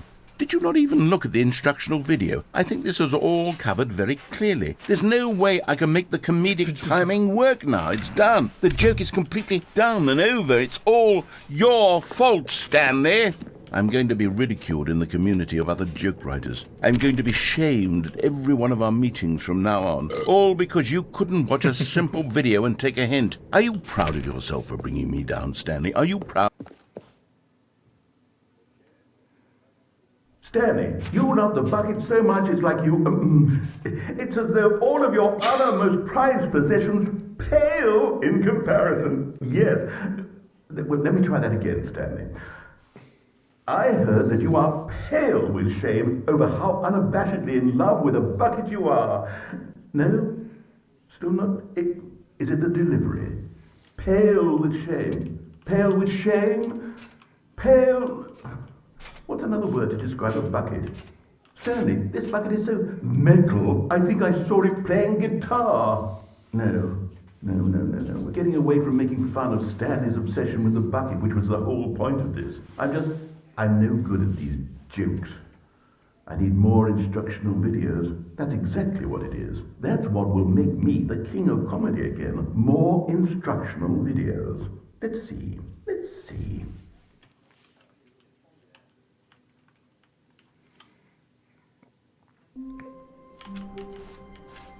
Wait, Stanley thought to himself. Am I sure that the orders stopped coming in? How is that possible? They never stopped. Surely I was mistaken. Je sais plus comment on faisait déjà pour retourner au truc. No, the orders were still missing. For now. Pour faire apparaître justement la fameuse ligne, etc. Je sais plus comment on faisait déjà. The bucket made Stanley want to be a better man and a better co-worker. In time, perhaps, he would become both of those. Stanley clutched the bucket tightly to his chest and entered. This was not the direct way to the meeting room, but Stanley had felt the bucket calling to him, telling him that the employee lounge was simply the place to be. And here it was. Had the bucket turned out to be correct? No, never mind. The bucket was wrong. Stanley took the door on his left to go back to the meeting room. No, said the bucket. Don't go to the meeting room. Go somewhere else. The cargo... But Stanley feared that any path he walked might lead to the separation of himself and the bucket, his dearest friend. So he threw himself to his death, that they might die in one another's arms. How deeply touching. Already this was uncomfortable, and Stanley decided that as soon as he found a new space he felt safe in, that he would never leave it again in his life. When Stanley came to a set of 2 open doors, he entered the door on his left.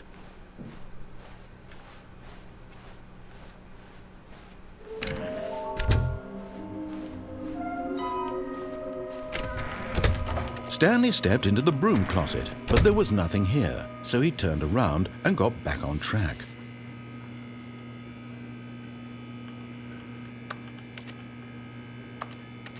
There was nothing here. No choice to make, no path to follow, just an empty broom closet. No reason to still be here. Coming to a staircase, Stanley walked upstairs to his boss's office.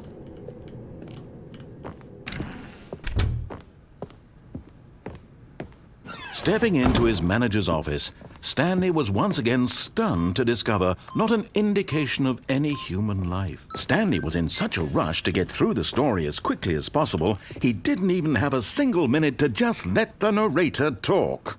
That kind of anxiety isn't healthy, so he relaxed for a few moments with some calming New Age music.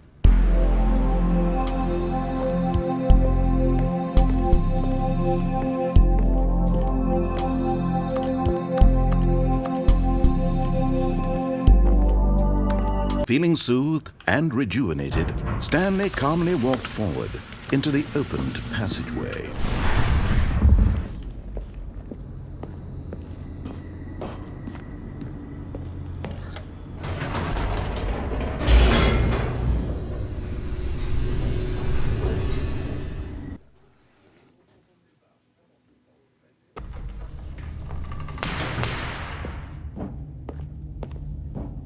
Stanley walked straight ahead through the large door that read Mind Control Facility.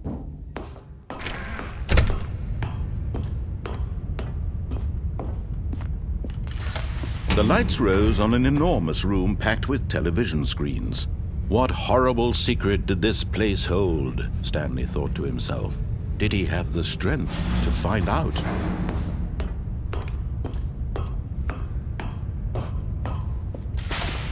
Now the monitors jumped to life, their true nature revealed. Each bore the number of an employee in the building, Stanley's co-workers. The lives of so many individuals reduced to images on a screen, and Stanley, one of them, eternally monitored in this place where freedom meant nothing.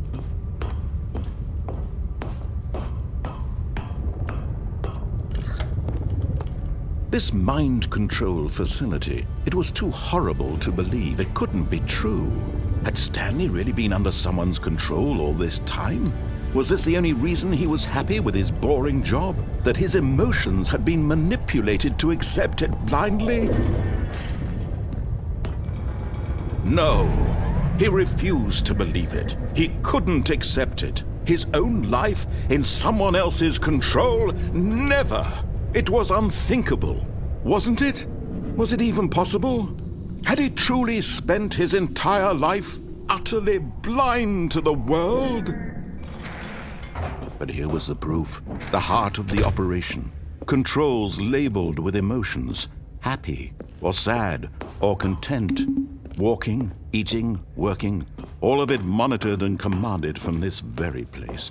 And as the cold reality of his past began to sink in, Stanley decided that this machinery... Oh, Stanley, you didn't just activate the controls, did you? After they kept you enslaved all these years, you go and you try to take control of the machine for yourself. Is that what you wanted? Control? Oh, Stanley, I applaud your effort, I really do. But you need to understand, there's only so much that machine can do. You were supposed to let it go, turn the controls off, and leave. If you want to throw my story off track, you're going to have to do much better than that. I'm afraid you don't have nearly the power you think you do. For example, and I believe you'll find this pertinent, Stanley suddenly realized he had just initiated the network's emergency detonation system. In the event that this machine is activated without proper DNA identification, nuclear detonators are set to explode, eliminating the entire complex. How long until detonation then? Let's say, 2 minutes. Ah, now this is making things a little more fun, isn't it, Stanley? It's your time to shine. You are the star. It's your story now. Shape it to your heart's desires. Oh, this is much better than what I had in mind. What a shame we have so little time left to enjoy it. Mere moments until the bomb goes off. But what precious moments each one of them is. More time to talk about you, about me, where we're going, what all this means. I barely know where to start. What's that? You'd like to know where your co-workers are? A moment of solace before you're obliterated? All right, I'm in a good mood. You're gonna die anyway. I'll tell you exactly what happened to them. I erased them. I turned off the machine. I set you free. Of course, that was merely in this instance of the story. Sometimes when I tell it, I simply let you sit there in your office forever, pushing buttons endlessly and then dying alone. Other times, I let the office sink into the ground, swallowing everyone inside, or I let it burn to a crisp. I have to say this, though, this version of events has been rather amusing. Watching you try to make sense of everything and take back the control wrested away from you, it's quite rich. I almost hate to see it go. But I'm sure whatever I come up with on the next go-around will be even better. My goodness, only 34 seconds left. But I'm enjoying this so much. You know what? To hell with it.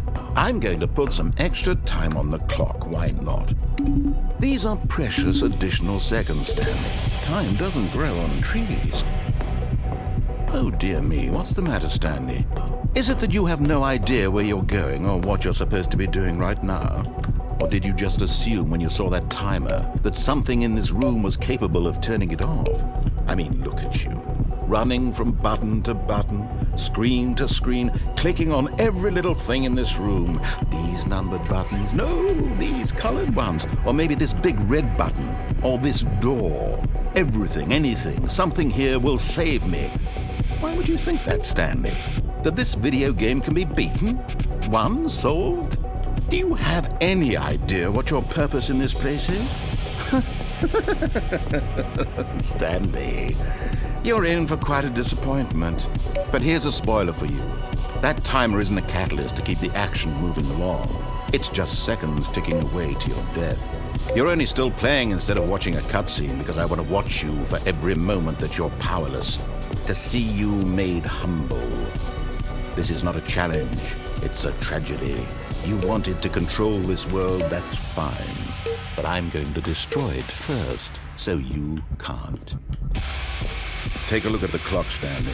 That's 30 seconds you have left to struggle. 30 seconds until a big boom and then nothing. No ending here, just you being blown to pieces.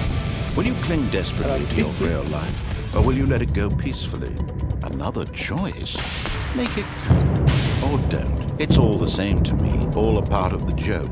And believe me, I will be laughing at every second of your inevitable life from the moment we fade in until the moment I say, happily ever after.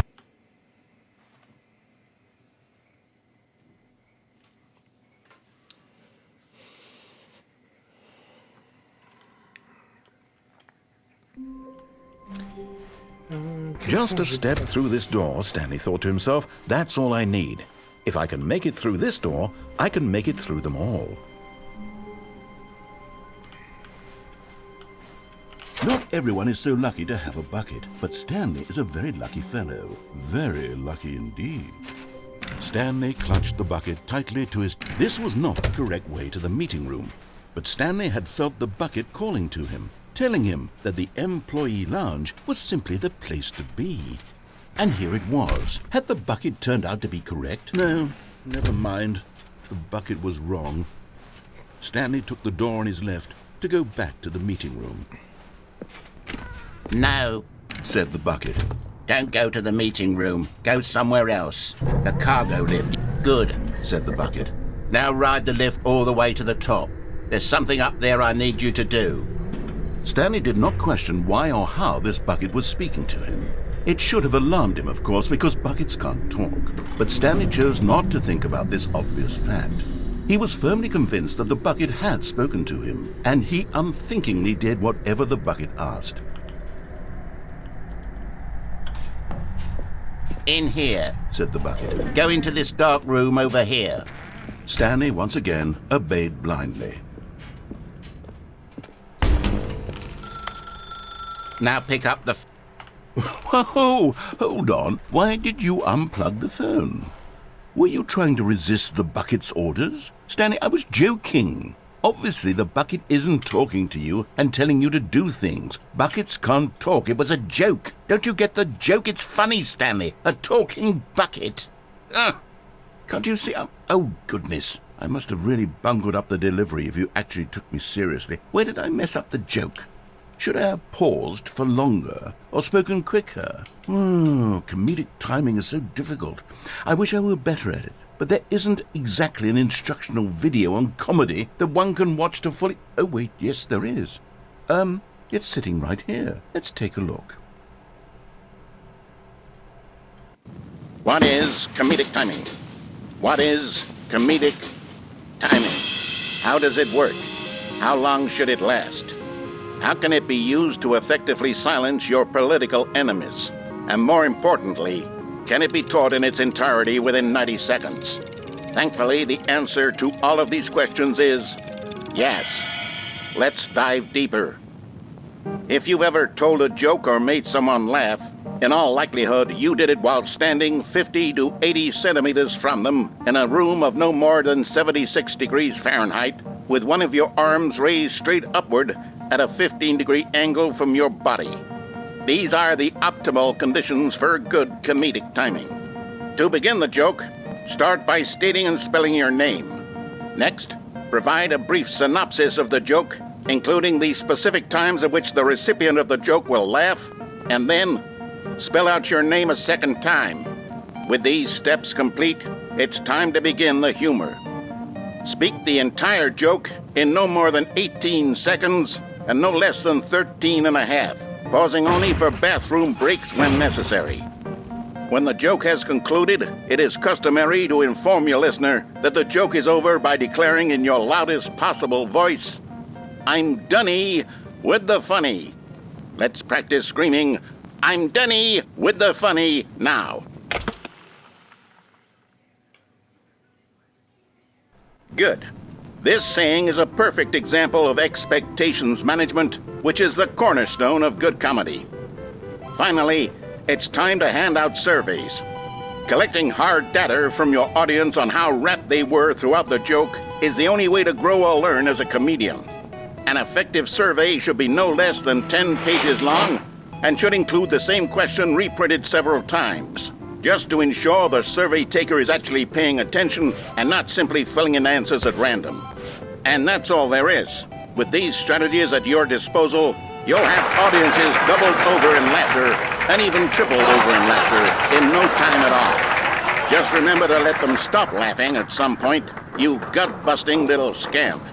After all, we're each of us needed on the front lines of the war to fight the 12-legged invader who threaten our very existence and to very likely die in a hailstorm of bullets and mandibles.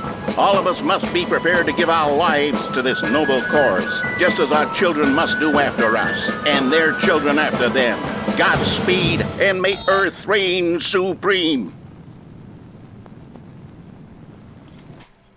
Hey, goodness, this video is a little outdated, isn't it? Well, no matter. I think the fundamentals of proper comedic timing are still as relevant today as they were back then. So with that in mind, I believe the only way forward is for us to return to the two doors and walk through all of this again, so I can try telling my story with more appropriate comedic delivery. Come along, let's head back.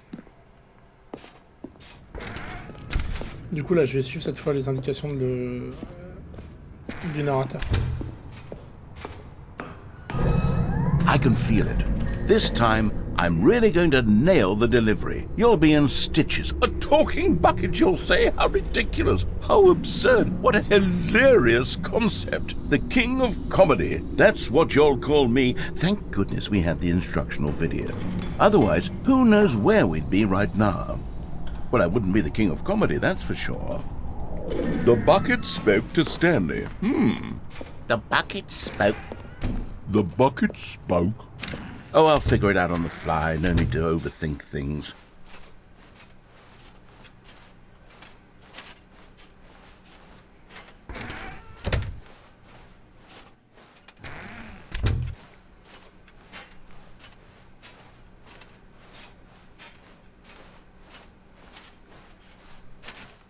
Here we go. You ready? When Stanley and the bucket came to a set of two open doors, they entered the door on the left. No. You were supposed to go through the door on the right, leading back to the phone. Did you not even look at the instructional video? I think this is all covered very clearly. There's no way I can make the comedic timing work now. It's done. The joke is completely done and over. It's all your fault, Stanley. I'm going to be ridiculed in the community of other joke writers. I'm going to be shamed at every one of our meetings from now on, all because you couldn't watch a simple video and take a hint. Are you proud of yourself for bringing me down, Stanley? Are you proud? Here we go. You ready? When Stanley and the bucket came to a set of two open doors, they entered the door on the left.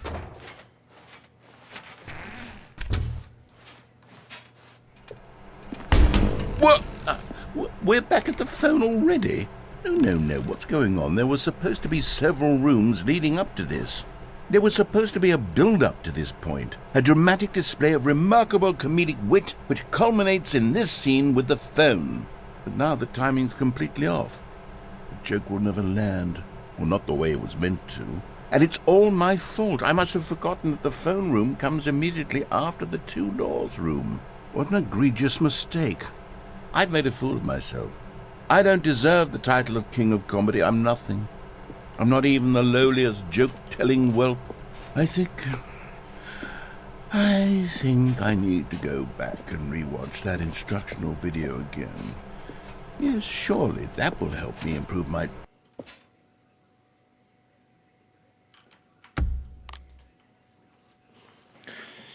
Bon, on se tente une dernière et après je pense que je m'arrêterai là pour Stanley Parable. C'était plutôt sympa, en vrai le DLC était assez fun, il y a énormément de trucs à faire. What could it mean? Stanley decided to go to the meeting room. Perhaps he had simply missed a memo. It takes a lot of humility to carry a bucket so magnificent. Stanley checked. Stanley clung the bucket to his cheek. Could his co-workers really all be gone?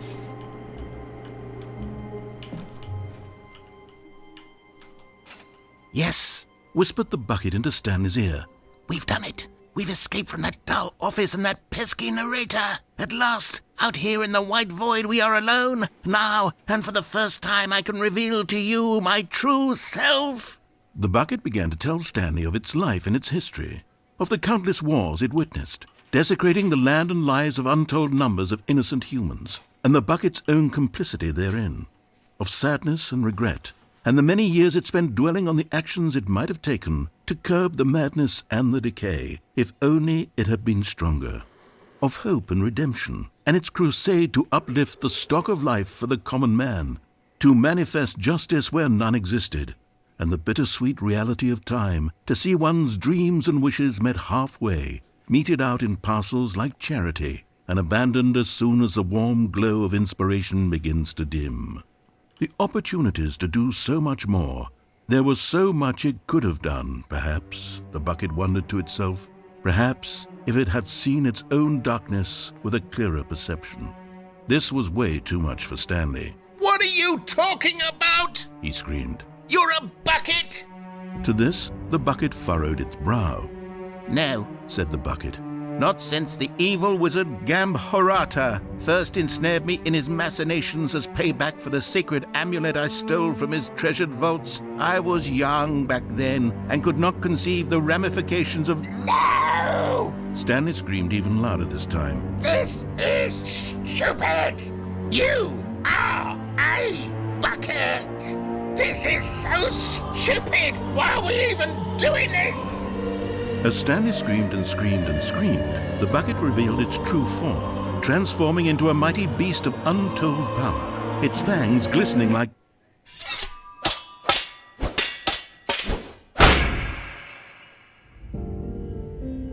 My God, Stanley, No. you did it.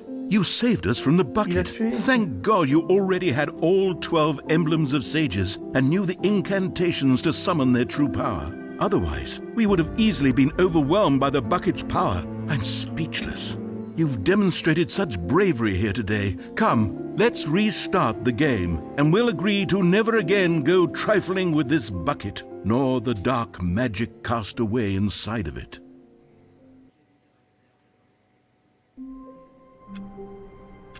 Eh ben, ma foi. All of his co-workers were gone. What could it mean? Stanley decided to go to the meeting room. Perhaps he had simply missed a memo.